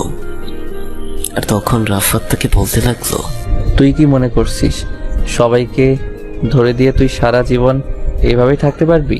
হ্যাঁ, কখনোই না। বিদেশে পালিয়ে যেতে চেয়েছি, তাই না সারা জীবন জেলের ভিতরে বসে থাকবি? তুই কিন্তু ভুল করছিস, আমার সঙ্গে বিদেশে কানেকশন আছে। পরে যদি জানতে পারে তাহলে তোকে বাঁচিয়ে রাখবে না, তোকে মেরে ফেলবে কিন্তু। আমাকে নিয়ে তোর এত চিন্তা করতে হবে না। আপাতত তুই তোর নিজের চিন্তাটা কর। ফাঁসির অর্ডার না আসা পর্যন্ত জেলের ভিতরে পচে মরবি। তারপর রাফাত এমপিকে অ্যারেস্ট করলো, আর এমপিকে অ্যারেস্ট করে রাফাত সরাসরি নিয়ে আসলো কারাগারে। আর এভাবেই পার হয়ে গেল 2টা দিন কাজের মধ্যে। আর তখন এদিকে মা আখির সঙ্গে রাফাতের বিয়ের ব্যবস্থা করে ফেললো। আর দেখতে দেখতে খুব তাড়াতাড়ি আমার এবং আখির বিয়েটা হয়ে গেল। আসলে খুবই তাড়াতাড়ি করে তাদের বিয়েটা দেওয়া হয়েছে। হয়তো আখির জন্য বিয়েটা দিয়েছে মা। এখন রাফাত দাঁড়িয়ে আছে বাসর ঘরের সামনে। তখন রাত 11টা বাজে। রাফাত 11টার সময় বাসর ঘরে প্রবেশ করলো। আর বাসর ঘরে প্রবেশ করেই রাফাত দরজা লাগিয়ে দিল। তখন বিছানায় তাকে দেখতে পারল। রাফাত মানুষটা বিছানার মধ্যে লাল বেনারসি পরে বসে আছে। রাফাত দাঁড়িয়ে আছে। আর কিছুক্ষণ পরে রাফাতকে এসে পায়ে ধরে সালাম করলো। রাফাত তখন তাকে ধরে শক্ত করে জড়িয়ে ধরলো। তার শরীরে অন্যরকম একটা গ্রান আমার নাকে আসছে, যেটা রাফাতকে পাগল করে দিচ্ছে। আর কিছুক্ষণ পরে আখি তখন রাফাতকে বলতে লাগলো, এই যে স্যার, আপনার তো মতলব একদম সুবিধার মনে হচ্ছে না। দেখুন, আজকে কোনো কিছু হবে না। আমার কাছ থেকে আজকে দূরে দূরে থাকবেন। কেন গো, আজকে কি হরতাল দেখেছো নাকি? আর এমনি তো পুলিশরা মানুষ ভালো না, যতটা না মানুষের সেবা করে তার চেয়ে বেশি মানুষের ক্ষতি করে। তাই নাকি? তা আমারও কি কারো পিঠে গিয়ে চুলকানি দিয়ে আসি নাকি? তা আমরা কি কারো পিঠে গিয়ে চুলকানি দিয়ে আসি নাকি যে তুমি এইসব কথা বলছো? এই পুলিশকেই কিন্তু তোমার বিয়ে করতে হয়েছে। এটাই তো সমস্যা, লেডি পুলিশকে বিয়ে করে জীবন যেন হয়ে যাবে আমার। আজকে থেকে জীবনটা শেষ হয়ে গেল। রাফাত তখন আখিকে শক্ত করে জড়িয়ে ধরে আর ঠোঁট জোড়া দখল করে নিল। আর তখন সেও রাফাতকে রেসপন্স করতে লাগলো। আর 5 মিনিট পরে তাকে ছেড়ে দিল। আর তখন সে রাফাতকে শক্ত করে জড়িয়ে ধরলো। রাফাত তাকে কোলে করে নিয়ে বারান্দায় চলে আসলো। আজকে পূর্ণিমার চাঁদ উঠেছে, কিন্তু তার চেয়ে বেশি সুন্দর লাগছে তার মানুষটাকে। আর তখন কানের কাছে এসে ফিস করে বলতে লাগলো, শোনো না, তোমার সঙ্গে আমার একটা জরুরি কথা আছে। কথাটা কিভাবে বলবো বুঝতে পারছি না। আমার কাছে এত লজ্জা পাওয়ার কি আছে? কোনো কিছু বুঝতে পারছি না আমি। কি হয়েছে সরাসরি বলো। না মানে, বুঝতে পারতেছো না আমি কি বলতে চাচ্ছি? তোমাকে না বুঝাইলে নাই। আমি গেলাম, আমার ঘুম পেয়েছে। আর তুমি যদি আমাকে নাই বলো তাহলে আমি বুঝবো কি করে? আচ্ছা কি হয়েছে আমাকে বলো। কোনো সমস্যা? সমস্যা তো অবশ্যই, কিন্তু এখন তো রাত 11টা বেজে গেছে। এখন তুমি কোনো কিছু করতে পারবে না। আরে আমি কি করতে পারবো না পারবো এটা তো তোমার দেখার বিষয় না। তোমার কি হয়েছে সেটা বলো। বাসা থেকে প্যাড আনতে ভুলে গেছি। আমি কি করব? এত কিছুর মধ্যে কি আর সবকিছু মনে থাকে? এখনই লাগবে নাকি সকাল পর্যন্ত চলবে? সকাল পর্যন্ত চললে আমি সকালে গিয়ে নিয়ে আসবো। যদি না হয় তাহলে এখনই গিয়ে নিয়ে আসি। এখনই তো লাগবে। তোমাদের সেই কখন আমি মেসেজ করেছি। এখনই তো লাগবে তোমাদের। আমি সেই কখন মেসেজ করে রেখেছি। তুমি তো মেসেজটা দেখলে না। কতগুলো কল দিল, তুমি কল ধরলে না। আসলে অফিসের লোকজন এসেছে ঢাকা থেকে, ওদেরকে একটু সময় দিতে হয়েছে, তাই কোনো কিছুই খেয়াল ছিল না আমার। তুই চিন্তা কর না, নিয়ে আসছি 5 মিনিটের মধ্যে। তারপর রাফাত তাড়াতাড়ি করে বাইক বের করে বাহিরে চলে আসলো। আর বাহিরে এসে বাজারে একটা ফার্মেসি খোলা ছিল। আর ওখান থেকে রাফাত এটা নিয়ে তাড়াতাড়ি করে বাসায় ফিরলো। বাসায় ফেরার পরে রাফাত তার কাছে এটা দিয়ে বলল, যাও চেঞ্জ করে এসে, অনেক রাত হয়েছে, ঘুমাতে হবে। কালকে আবার আমাকে ঢাকা ফিরে যেতে হবে। পরের সপ্তাহে এসে মা বাবা তোমাকে নিয়ে যাব। এই কথা বললে যাব না কিন্তু আমি এখানেই বসে থাকবো। সাহস কত? ঢাকা চলে যাবে, আমাকে রেখে গেলে আমাকে একসঙ্গে নিয়ে যেতে হবে। তাহলে ঘরে ছেড়ে দেব। আগে সকাল হোক, তখন সিদ্ধান্ত নেওয়া যাবে। আকি ওয়াশরুমে চলে গেল। আর কিছুক্ষণ পরে ওয়াশরুম থেকে চলে আসলো।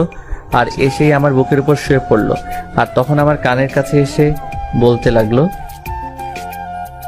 কি ব্যাপার? তুমি আমাকে আদর না করে এভাবে শুয়ে আছো কেন? তোমাকে অনেক আদর করতে হবে এবং পেটে ব্যথা করছে, বুঝতে পারছো না কেন? রাফাত তাকে শক্ত করে জড়িয়ে ধরলো। আর সেও রাফাতকে শক্ত করে জড়িয়ে ধরলো। আর এভাবেই না হয় চলতে থাকুক তাদের মিষ্টি ভালোবাসার গল্পটা। নতুন নতুন ভালোবাসার গল্প পেতে আমাদের চ্যানেলটি সাবস্ক্রাইব করে আমাদের পাশেই থাকবেন। ধন্যবাদ সবাইকে।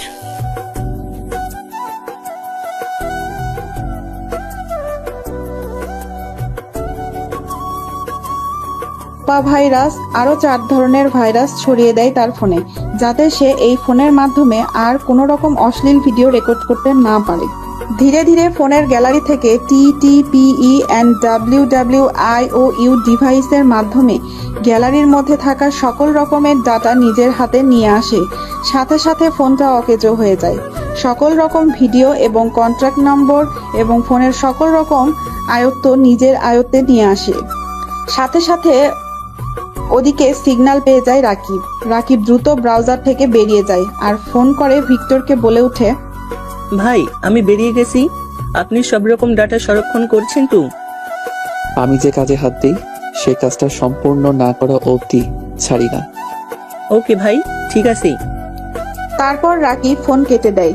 ভিক্টর ল্যাপটপ বন্ধ করে নিজের গোপন ব্যাগের ল্যাপটপটা ঢুকিয়ে নেয়। ভিক্টর আর ক্লাসে যায়নি, সেখানে ক্যাম্পাসে বসেছিল। ফোন বের করে মিন্টুকে বলে ওঠে, মিন্টু, কাজ শেষ। তুই তাদের দিকে নজর রাখবি এবং আমাকে ইনফরমেশন দিবি। ওকে ভাই, ঠিক আছে। ভিক্টর আর ক্লাস করবে না বলে আর কোনো রকম কথা না বাড়িয়ে বেরিয়ে যায় নিজের নিজ গন্তব্যের উদ্দেশ্যে।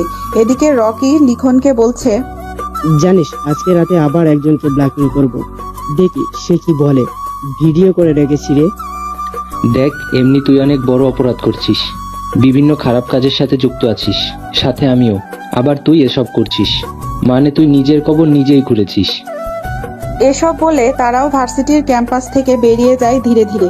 ক্যাম্পাস ছুটির দিকে ছাত্রছাত্রীরা যে যার মতো ক্লাস করছে, না করলে যে যার মতো বাড়ির উদ্দেশ্যে রওনা দিয়েছে। দেখতে দেখতে ভার্সিটির সময় শেষ হয়ে যায়। এদিকে তানহা, মাফি এমনকি জান্নাত একটা রেস্টুরেন্টে গিয়েছে মাফির কাছ থেকে ট্রিট খাবে বলে। প্রায় 5 ধরনের খাবার অর্ডার করেছে। কাচ্চি বিরিয়ানি, সাদা পোলাও, জর্দা পোলাও, চিংড়ি মাছের ভুনা, ছাগলের কলিজা ভুনা, মাছের কলিজা, আরো নানান ধরনের খাবারের এক পর্যায়ে তানহা বলে ওঠে, স্যার বলছি মাফি আজকে ট্রিটটা অসাধারণ দুর্দান্ত, জানিস কি? আমারও ইচ্ছা আছে ওই ভিক্টরকে যেদিন আমি নিজের সামনে দেখবো এবং তার সাথে কথা বলবো সেদিন তোদেরকে পেট পুড়ে খাওয়াবো। তুই যে আমাদের খাওয়াবি এটা আমরা দেখতে পাচ্ছি।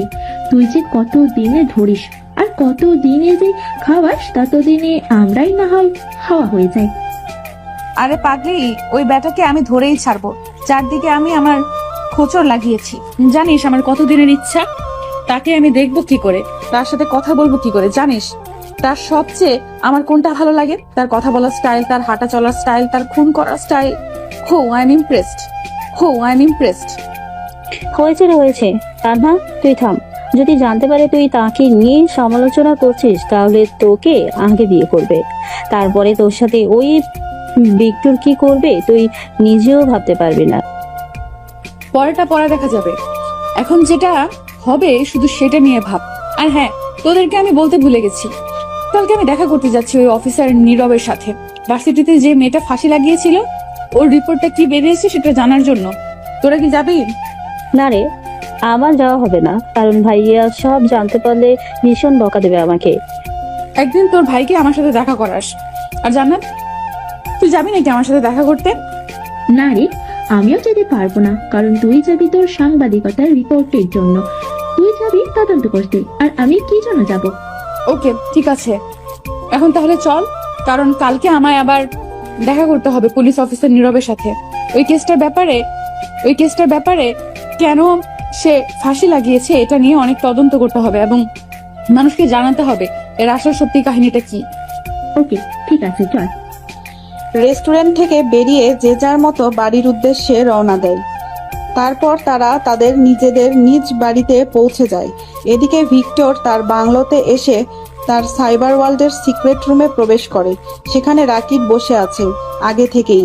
রাকিব ভিক্টরকে দেখে বলে ওঠে, ভাই আপনার কথা মতো ভিডিওগুলো আমি আলাদা আলাদা করে রাখিছি। ওকে দাও, আমি ভিডিওগুলো দেখে একবার চেক করি। তারপর ভিক্টর ওরফে সেলিম রকির ফোন থেকে নিয়ে আসা হ্যাকিং করার সব ভিডিও একের পর এক দেখতে থাকে। এক পর্যায়ে সেলিমের একটি ভিডিওতে তার চোখ আটকে যায়। এক দৃষ্টিতে ভিডিওটার দিকে তাকিয়ে আছে। তার সামনে একদম পরিষ্কার হয়ে যায় মেয়েটি আত্মহত্যা কেন করেছিল। ভার্সিটির সে 5তলা ভবনের রশি দিয়ে ভিডিওটাতে স্পষ্ট দেখাচ্ছে সেদিনের সেই মেয়েটি রকি অশ্লীল কিছু ভিডিও আর এই ভিডিওগুলোর মাধ্যমেই ব্ল্যাকমেল করছিল রকি মেয়েটিকে। মেয়েটি কোনো কিছু উপায় না পেয়ে আত্মহত্যাটাই বেছে নেয়। পৃথিবীর এই মায়াটাকে ছেড়ে চলে যায় দূর আকাশের সেই তলদেশ পাতালে। ভিক্টরের এসব দেখে মাথায় আগুন চড়ে যায়। চোখগুলো লাল রক্তবর্ণ ধারণ করেছে। তবুও নিজের রাগটাকে কন্ট্রোল করে একের পর এক ভিডিও দেখতে থাকে। প্রায় 10 থেকে 15টা মেয়ের ভিডিও তার সাথে করে রাখা হয়েছে, যেগুলো দিয়ে ব্ল্যাকমেল করে খুব সহজে মেয়েগুলোকে আজকেও সে একই কাজ করতে যাচ্ছে। এসব দেখে মাথা তার ছিঁড়ে যায়। এটা দেখে ভিক্টর বলে ওঠে, শালা কুত্তার বাচ্চা, জানোয়ারের বাচ্চাটাকে পাতাল থেকে হলেও বের করেন। ভিক্টরের এরকম ভয়াবহ রূপ দেখে উপস্থিত থাকা রাকিব সহ সবাই ভয়ে থরথর করে কাঁপতে শুরু করছে। রাকিব কি বলবে কি করবে ভেবে পায় না, তাই দ্রুত মেসেজ পাঠিয়ে দেয় জিমেইলের মাধ্যমে একটা আউট ব্রাউজ ইউজ করে মিন্টুর কাছে। মিন্টু SMS পাওয়ার সাথে সাথে রওনা দেয় তাদের গোপন আস্তানার উদ্দেশ্যে। রাকিব বলে ওঠে, ভাই আপনি শান্ত হন, আপনি রেগে যাবেন না। ভাই আপনার ব্যাপারটা দেখেছি, ও আপনার হাত থেকে বেঁচে ফিরতে পারবে না। ওকে পাতাল থেকে হলেও আমরা বের করে আপনার সামনে না হাজির করব। যত দ্রুত সম্ভব হয় তাকে নিয়ে। ওকে ভাই, ঠিক আছে। দেখতে দেখতে সন্ধ্যা হয়ে যায়। এদিকে রাকিবের ফোনটা অকেজো হয়ে গেছে, সকল ভিডিও রিমুভ হয়ে গেছে। এটা নিয়ে রকি বেশ টেনশনে আছে। রকি লিখনকে জানালে লিখন বলে এটা একমাত্র ভিক্টরের কাজ। ভিক্টরের নামটা শুনে এবার রকি যেন বেশ ঘাবড়ে যায়। তবুও সে তার অনুসন্ধানের উদ্দেশ্যে বেরিয়ে পড়ে। অন্যদিকে ভিক্টরের লোকেরা বেরিয়ে গেছে যাতে রকিকে ধরতে পারে। এদিকে রকির ফোনে ভিডিওগুলো নেই বলে সে কি করবে কোনো কিছু বুঝে উঠতে পারে না। আবার অন্যদিকে তানহা কালকে পুলিশ অফিসার নীরবকে কি প্রশ্ন করবে সে নিয়ে স্ক্রিপ্টে বারবার কাগজ কলমে লিখতে শুরু করেছে। ওইদিকে আবার অফিসের সিকিউরিটি সাইবার ঘুরে ঘুরে চেক করছিল এতক্ষণ ভিক্টর। তখনই ভিক্টরের ফোনের মেইল বক্সে একটি মেসেজ আসে। মেসেজটি করেছে তার অফিসের পিএ সীতা। দ্রুত মেসেজটা সেন্ড করেন ভিক্টর। তারই কিছুক্ষণ পরে সীতা ফোন করে ভিক্টরকে। ফোন রিসিভ করতেই সীতা বলে ওঠে, স্যার, এদিকে অনেক বড় একটা সর্বনাশ হয়ে গেছে। আপনি 2 দিন ধরে কোম্পানিতে আসেননি, এর মধ্যে কোম্পানিতে ভেজাল দ্রব্য পাওয়া গেছে। আনমনে কাজ করছিল ভিক্টর। সীতার কথা শুনে চমকে উঠে ভিক্টর দ্রুত তার সাইবারে প্রবেশ করে আর বলে ওঠে, ভেজাল দ্রব্য পাওয়া গেছে মানেটা কি? স্যার, আমাদের কোম্পানির ম্যানেজার সে এসব করেছে। উনি কোম্পানির টাকা এবং সাইবার এবং খারাপ পণ্য দ্রব্য কোম্পানিতে ইউজ করেছে, যেটা আজকে আমি খবর পেয়েছি, এবং কোটি কোটি টাকা আত্মসাৎ করে তিনি বিদেশে তার ছেলেকে পাঠাচ্ছে এই কোম্পানিটা দখল করার জন্য। তুমি এখন আমাকে খবর দিচ্ছ? তোমাকে আমি আমার পিএ হিসেবে কি জন্য রেখেছি? সরি স্যার, আমি মনে করেছিলাম যে আপনি সাইবারের সবকিছু চেক করেছেন, এবং আমি পরে দেখলাম যে আপনি এই বিষয়ে কোনো কিছুই জানেন না। তাই এখন আপনাকে দ্রুত খবরটা জানালাম। আমার মনে হয় কোম্পানিটা তার ছেলে দখল নিতে আসবে, কারণ কোম্পানির কাগজে উনি গন্ডগোল করেছেন। আমি খবর পেয়েছি এবং 2 দিন ধরে তিনি অফিসে আসছেন না। সীতার কথা শুনে পুরো রাগে কটমট করতে থাকে সেলিম ওরফে ভিক্টর। সে ভাবতে থাকে তার বাবা কোম্পানিতে থাকা সত্ত্বেও কি করে এসব সে করতে পারলো বেইমানি তাদের সাথে। ভিক্টর কি করবে তার মাথায় আসতেছে না। ভিক্টর পরিশেষে বলে ওঠে ভিক্টর সীতার উদ্দেশ্যে, তুমি খবর নাও শালা কুত্তার বাচ্চা কোথায় আছে, আর আমি এদিকে সামলাচ্ছি। ওকে স্যার, ঠিক আছে। এই বলে দ্রুত ফোন কেটে দেয় ভিক্টর এবং দ্রুত নিজের সার্ভারে প্রবেশ করে। VJKTWO 1.5 নিজের অফিসের ব্যাকগ্রাউন্ড ফাইলটা ওপেন করে, যেখানে অফিসের সকল রকম ডকুমেন্ট ছিল। ফাইলটা ওপেন করে নিজের কম্পিউটার অপারেটিং সিস্টেম ব্যবহার করে কম্পিউটারের পিনকোড ইউজ করে 2504123 পিনকোডটি অফিসে ব্যবহার করে দেখা ডকুমেন্টস এবং তাদের অফিস কোম্পানির মেডিসিন, অন্য দ্রব্য এবং মালপত্র যত সব আছে সবগুলোতে গন্ডগোল। এটা দেখে দ্রুত ফোন করে মিন্টু আর রাকিবকে। তারপর গ্রুপ কলে অ্যাড হওয়ার সাথে সাথে ভিক্টর বলে ওঠে রাকিব, আমার কোম্পানির সাইবারের সকল রকম ডকুমেন্ট ফিরিয়ে আনতে হবে তোকে। জি ভাই, আমি সকল রকম তথ্য পেয়েছি যে আপনার কোম্পানির সকল রকম ডকুমেন্টস এবং ইনফরমেশন ওই শালা নিমুখ হারামির বাচ্চাটা নিজের নামে নিজের আয়ত্ত করে নেওয়ার চেষ্টা করেছি। আমি সকল রকম ঢুকে ফিরিয়ে আনার চেষ্টা করেছি। সাইবার ওয়ার্ল্ডে 3 নম্বর ফাইনাল 4 কোড ডিজিট ইউজ করে আমাদের ব্যাংকে যত কোটি টাকা আছে তার 16 কোটি টাকা 4 নম্বর কোডের পিন কোডটা আপনি আমাকে মেসেজ করে পাঠান। তোমার যা যা করার তাই করো, আর মিন্টু তুমি ওকে খুঁজে বের করো। জি ভাই, আমি সর্বদা প্রস্তুত। আমাদের কাছে প্রায় 1,500 ছেলে আছে এই শহরে, আমি সবাইকে লাগিয়ে দিয়েছি। আমাদের বিদেশে 18,000 সাইবার ওয়ার্ল্ডের সিকিউরিটি সিস্টেম আছে, যেখানে খুব সহজে আমরা আমাদের ম্যানেজারের সকল তথ্য পেতে পারি। যা যা করা লাগে তাই করো, যাতে আমি আমার সবকিছু ফিরে পাই। এই বিষয়ে বাবা যাতে কিছু না জানে। ওকে ভাই, ঠিক আছে। এই বলে তারা ফোন কেটে দেয়। ভিক্টর একের পর এক সিকিউরিটি সিস্টেম ব্রাউজার ইউজ করে তার হারিয়ে যাওয়া সকল তথ্য ফিরিয়ে আনার চেষ্টা করছে। 3 নম্বর কোর্টের 4 নম্বর DWX ব্রাউজারটি ইউজ করে বিদেশের সাইবার অফিসে কিছু ইনফরমেশন লিখে পাঠায়, যেগুলোতে লেখা ছিল আমার কোম্পানির সকল ডকুমেন্টস আমার অফিসের ম্যানেজার হ্যাক করে নিয়েছে। দ্রুত এগুলো ফিরিয়ে আনার চেষ্টা করো এবং লোকেশন ট্র্যাক করো, সে কথাই আছে। এগুলো দিয়ে সে দেশে এবং দেশের বাইরে রাজত্ব করতে চায়। এই সম্পদগুলো আমার অফিসের প্রত্যেকটির সম্পদ। আমি আমার দেশবাসীর জন্য উৎসর্গ করেছিলাম এবং আমি আমার দেশের উন্নয়নের কাজ করেছিলাম, কিন্তু আমার অফিসের ম্যানেজার আমার সকল সিকিউরিটি সিস্টেম জানতো, যার কারণে সে খুব সহজে হ্যাকিং করে আমার সকল তথ্য নিয়ে চলে গেছে কোনো এক অজানা গন্তব্যে। তাই দ্রুত খুঁজে বের করার চেষ্টা করো। ভিক্টরের মেসেজটা পাওয়ার সাথে সাথে বিদেশে থাকা তার সাইবার ওয়ার্ল্ডের অফিসটা কাজ করা শুরু করে দিয়েছে, কিন্তু কোনো কিছু খুঁজে পাচ্ছে না।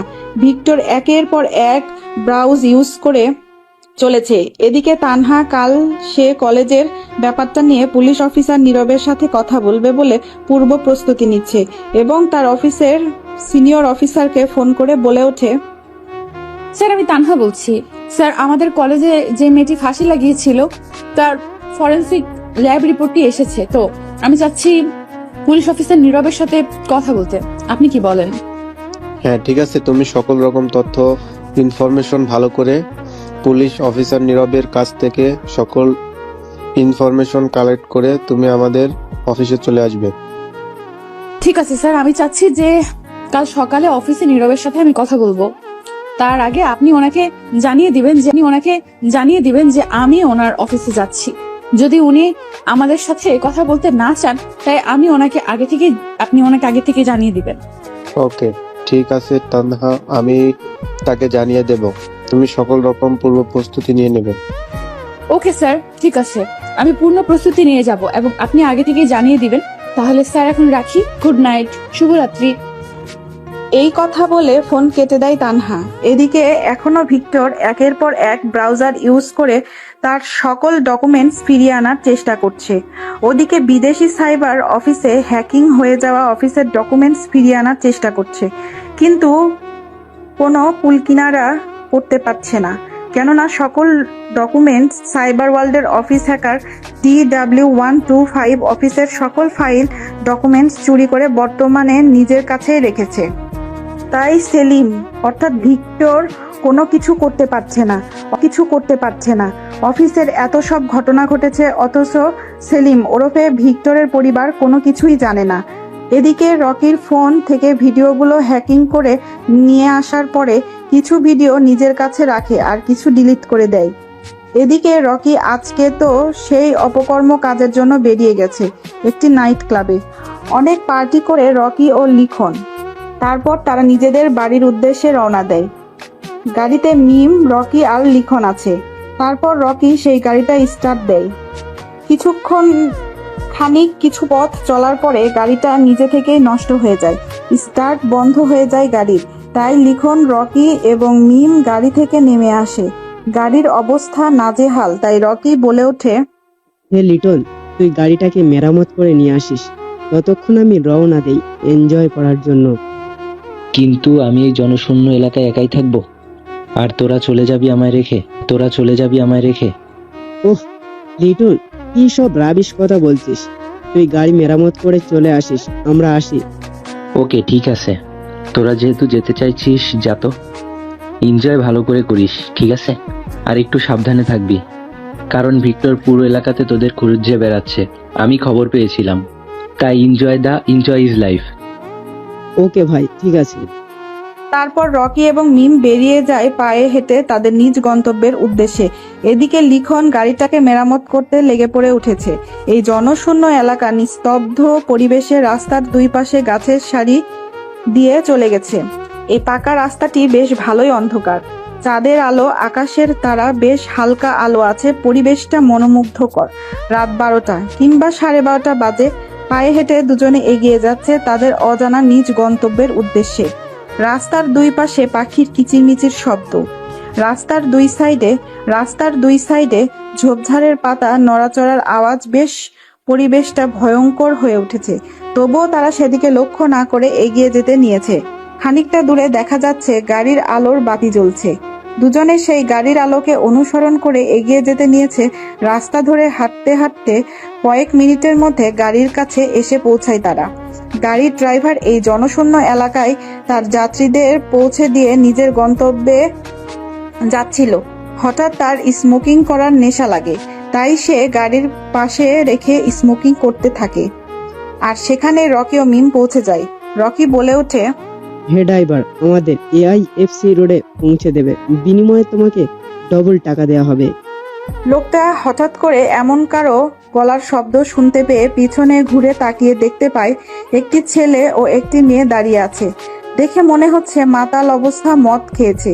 এবার সেই গাড়ির লোকটি তাদের সামনে এগিয়ে এসে বলে ওঠে, না ভাই, এখন কোথাও যেতে পারবো না, কারণ আমি একমাত্র যাত্রীদের তাদের নিজ গন্তব্যে পৌঁছে দিয়ে আমি আমার নিজ গন্তব্যে রওনা দিয়েছি। তাই রাত 1টার দিকে আমি আর কোনো যাত্রীকে নিয়ে তাদের নিজ গন্তব্যের উদ্দেশ্যে যেতে পারবো না। রকি এই কথা শুনে একেবারে রেগে যায়। মনে হয় এখনই লোকটাকে জীবিত মেরে ফেলবে, এমন তার অবস্থা। তবুও নিজেকে একটু কন্ট্রোল করে রকি বলে ওঠে, দেখুন ভাই, আপনি এখান থেকে যেতে মিনিমাম 500 টাকা ভাড়া নেবেন দুজনের, ঠিক আছে? যেহেতু এই রাতে আপনি আর ভাড়া মারবেন না, কিন্তু সেক্ষেত্রে আমি আপনাকে 5000 টাকা দেব।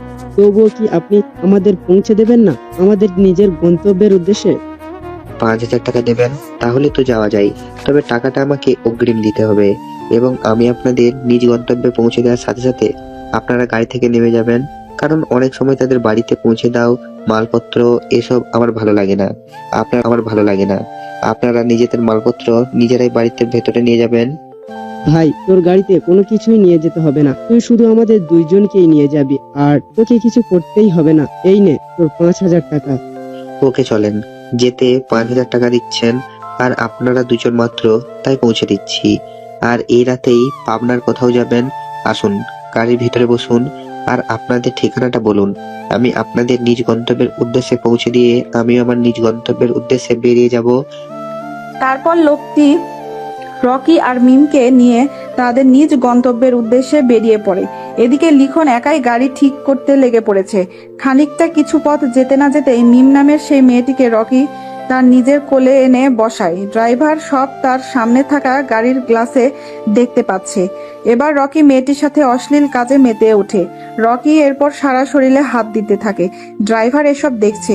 তারা অশ্লীল কাজে লিপ্ত হয়ে যায় দুজনে গাড়ির ভেতরে। এবার ড্রাইভার গাড়ি ব্রেক করে দেয়। রকি বলে ওঠে, কি রে বেটা, তুই গাড়ির ব্রেক করলি কেন? গাড়িটাকে চালিয়ে যা।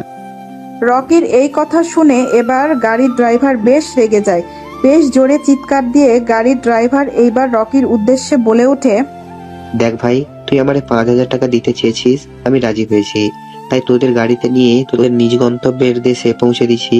কিন্তু আমার গাড়িতে এসব চলবে না, যেটা তোরা করছিস। আমি থাকতে আমার গাড়িতে কোনো রকম নোংরামো কাজ চলবে না। তোরা গাড়ি থেকে নেমে যা, কিভাবে যাবি সেটা তোদের ব্যাপার।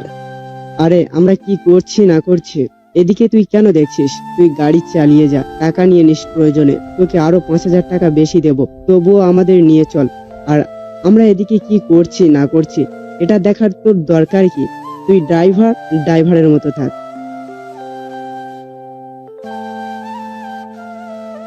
তুই যদি আর একটাও কথা বলিস তোকে এখানে জীবিত মেরে ফেলবো। রকির এরকম কথা শুনে গাড়ির ড্রাইভার বেশ রেগে যায়। তাই গাড়ি থেকে নেমে এসে গাড়ির জানালা খুলে রকিকে গাড়ি থেকে বের করে নিয়ে আসে আর বলে ওঠে, কি বললি? তুই আমাকে মেরে ফেলবি? তোর কলিজাটা বের করে রাস্তার কুকুরদের খাবো। তুই জানিস আমি কে? আর আমি ড্রাইভার হতে পারি, কিন্তু তোদের মতো জানারদের শিক্ষা দেওয়ার জন্য আমি একাই 100। কোনো কথা না বলে এখান থেকে চুপচাপ কেটে পড়। ড্রাইভারটা যখনই চলে যেতে নিবে তখনই রকি তার পায়ের কাছে গাছের শুকনো ডাল পড়ে থাকতে দেখে সেটা তুলে নিয়ে পিঠের মধ্যে ঢুকিয়ে দেয় সেই গাড়ি চালকটির। আসলে তাকে জানোয়ার বলাতে রকি রেগে যায়, তাই সে গাড়ির ড্রাইভারকে গাছের ডাল দিয়ে পেটের মধ্যে ঢুকিয়ে দিয়ে এফোর ওফোর করে দেয়। তারপর রাগের মাথায় ড্রাইভারকে আর কোনো কিছু বলার সুযোগ না দিয়ে রকি একের পর সেই গাছের শুকনো ডাল দিয়ে আঘাত করতে থাকে, নৃশংসভাবে হত্যা করে সেই গাড়ির ড্রাইভারটিকে। তারপর আবার মিমকে নিয়ে গাড়ির ভেতরে যায়। তারপর জোর করে মেয়েটির সাথে অশ্লীল কাজে লিপ্ত হয়। তারপর সেখান থেকে গাড়ি নিয়ে তারা বেরিয়ে পড়ে। এদিকে লিখনও গাড়ি ঠিক করে তার নিজ বাড়ির উদ্দেশ্যে পৌঁছে যায়। দেখতে দেখতে সকাল হয়ে গেছে। পরের দিন সকালে তানহা রেডি হয়ে খাওয়া দাওয়া করে বেরিয়ে যায় পুলিশ স্টেশনের উদ্দেশ্যে। সেখানে পৌঁছে গিয়ে তানহা বলে ওঠে, হ্যালো স্যার, আমি রিপোর্টার তানহা। আমি সেদিন কলেজে ঘটে যাওয়া মেয়েটির মার্ডার কেসের তদন্তের পরে মেয়েটির ফরেন্সিক ল্যাবরেটরি থেকে যে রিপোর্টটা এসেছে সেই বিষয়ে আপনার সাথে কিছু কথা বলতে চাই। রিপোর্টার তানহার মুখের কথা শুনে এবার এসআই নীরব বলে ওঠে, জি মিস্টার তানা, আমাকে আগে থেকে রমজান সাহেব জানিয়ে রেখেছিল। আমি সকল রকম ফাইল এবং এভিডেন্স রেখেছি আপনার জন্য। আপনার কি কি প্রশ্ন করার আছে আমাকে করতে পারেন, আমি তাই আপনার প্রশ্নের উত্তর দিতে সক্ষম। জি, আপনারা সেদিন ভার্সিটি থেকে মেয়েটির লাশটা উদ্ধার করার পর তার রিপোর্ট কি বেরিয়েছে আমি সেই সম্বন্ধে আপনার কাছে বিস্তারিত জানতে চাচ্ছি এবং আমাদের শ্রোতাবিন্দুদের জানাতে চাচ্ছি। হ্যাঁ, আমরা ফরেন্সিক ল্যাবরেটরি থেকে লাশটা সকল তথ্য পেয়েছি। মেয়েটিকে অনেকবার খারাপ কাজের জন্য ইউজ করা হয়েছে এবং মেয়েটি নিজে থেকে ফাঁসি লাগিয়েছে। তবে আমরা এটা এখনো খুঁজে বের করতে পারিনি যে কি কারণে বিডি নিজেই গলায় ফাঁসি দিয়ে আত্মহত্যা করেছে। এটা আমরা খুঁজে বের করার চেষ্টা করছি। এই কি ছিল আপনাদের কাছ থেকে সর্বশেষ পাওয়া ভার্সিটির খবর? আপনারা দ্রুত খুঁজে বের করার চেষ্টা করুন এর কারণটা কি, কারণ আইনের আয়তনে শাস্তি দিতে হবে অপরাধীকে। তাহলে আজকে আমরা চলি। আমাদের সময় দিয়েছেন এর জন্য আপনাকে অসংখ্য ধন্যবাদ। ইউ আর মোস্ট ওয়েলকাম, এটা আমাদের দায়িত্ব। তারপর তানহা থানা থেকে বেরিয়ে গেটের বাইরে আসতে না আসতে রমজান সাহেব ফোন করে বলে ওঠে, হ্যালো তানহা, তোমার যদি থানায় রিপোর্ট করা শেষ হয়ে থাকে তাহলে দ্রুত তুমি মৌলভীবাজারের কাছে যাও, কারণ ওখানে একটা মার্ডার হয়েছে। কেউ একজন ট্যাক্সি চালক ড্রাইভারকে কুপিয়ে হত্যা করেছে নৃশংসভাবে। কি বলছেন স্যার? আমি এখনই বের হচ্ছি মৌলভীবাজারের কাজের উদ্দেশ্যে।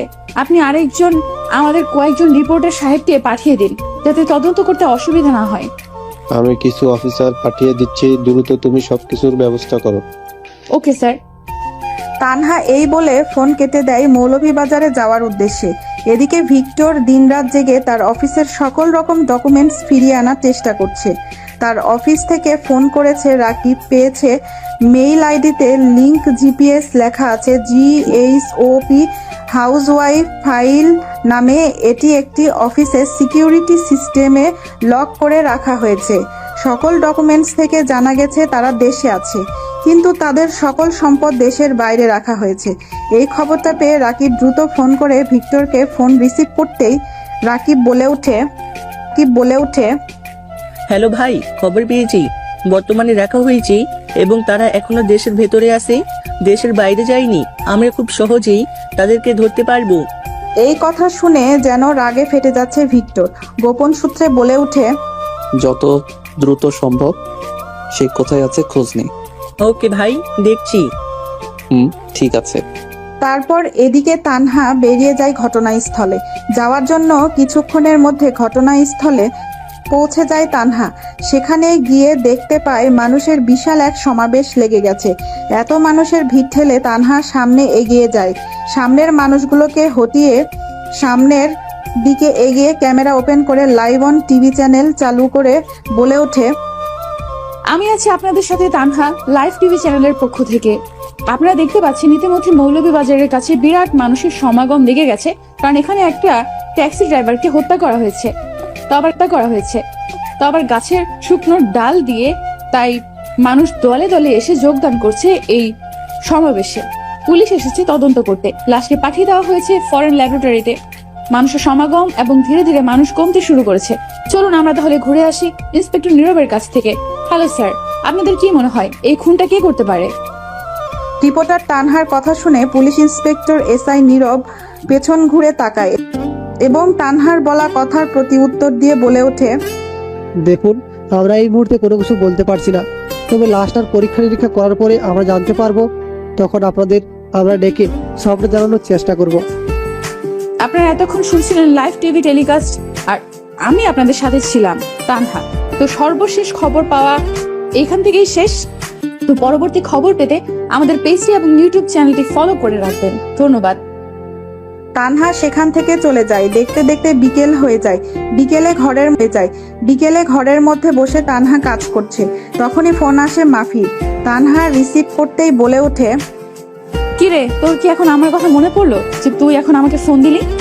শোন, আমি তোদেরকে কালকে আমার বাসায় আসার জন্য নিমন্ত্রণ করলাম। আমি জান্নাতকে ফোন করে বলে দিয়েছি তুই চলে আসবি কালকে। কি ব্যাপার বলতো? এতদিন আমরা নিজ থেকে যেতে চেয়েছি তোর বাসায়, কিন্তু তুই নিয়ে যাসনি, আর আজকে নিজে থেকে আমাদের নেমন্তন্ন করছিস, তাও আবার আমাদের দুজনকে। আর বলিস না, আজকে বাবা আর ভাইয়া আমার বাসায় নেই, তো তাই তোদের নিয়ে আসছি। আমার মা দেখতে চেয়েছে তোকে, আর এতদিন ভাইয়ার বারণ ছিল তাই তোদেরকে নিয়ে আসেনি। ভাইয়ার আব্বু আমাদের কোম্পানির কাজে গেছে, আমাদের ম্যানেজারকে কোম্পানিটা নিজের নামে লিখে নিয়েছে, এই জন্যই সে কাজে গিয়েছে। ওকে, ঠিক আছে, আমরা আজকে যাব, তুই আমাদের নিতে আসবি। ওকে।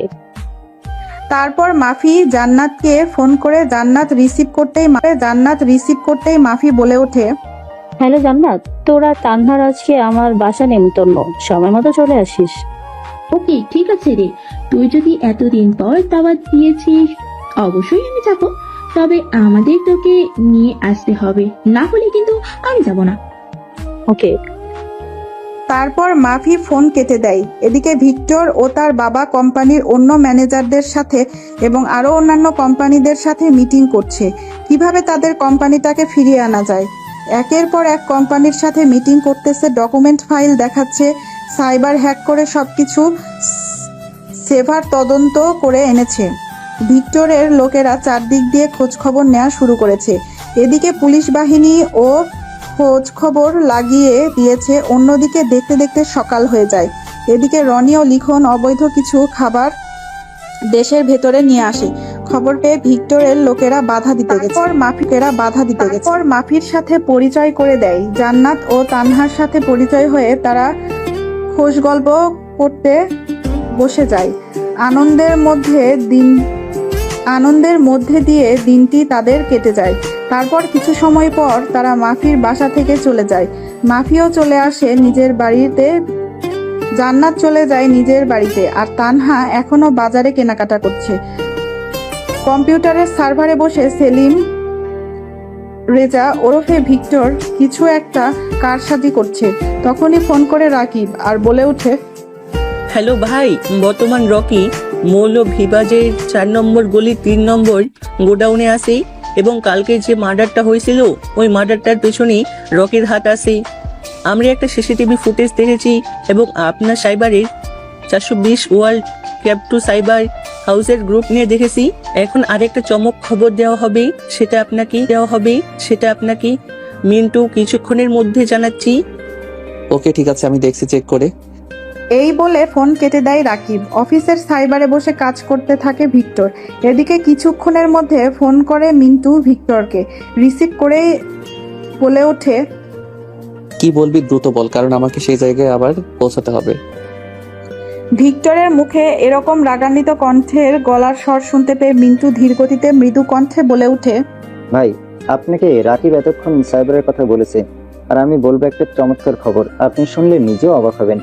আপনাদের কোম্পানির যে ম্যানেজার আছে তার ছেলে হচ্ছে Rocky. What are you crazy man? এটা কি করে সম্ভব? জি ভাই, এটাই বাস্তব। ও আপনাকে মিথ্যা বলেছিল আপনাদের কোম্পানিটা হাতিয়ে নেওয়ার জন্য, আর সে এখন দেশের বাইরে আছে। তবে তার ছেলে রকি দেশের ভিতরে আছে এবং ষড়যন্ত্র করছে আপনাদের বিরুদ্ধে, আর তারা এখন মৌলভীবাজারে আছে। আপনি চাইলে তাদেরকে ধরে উপযুক্ত শাস্তি দিতে পারেন।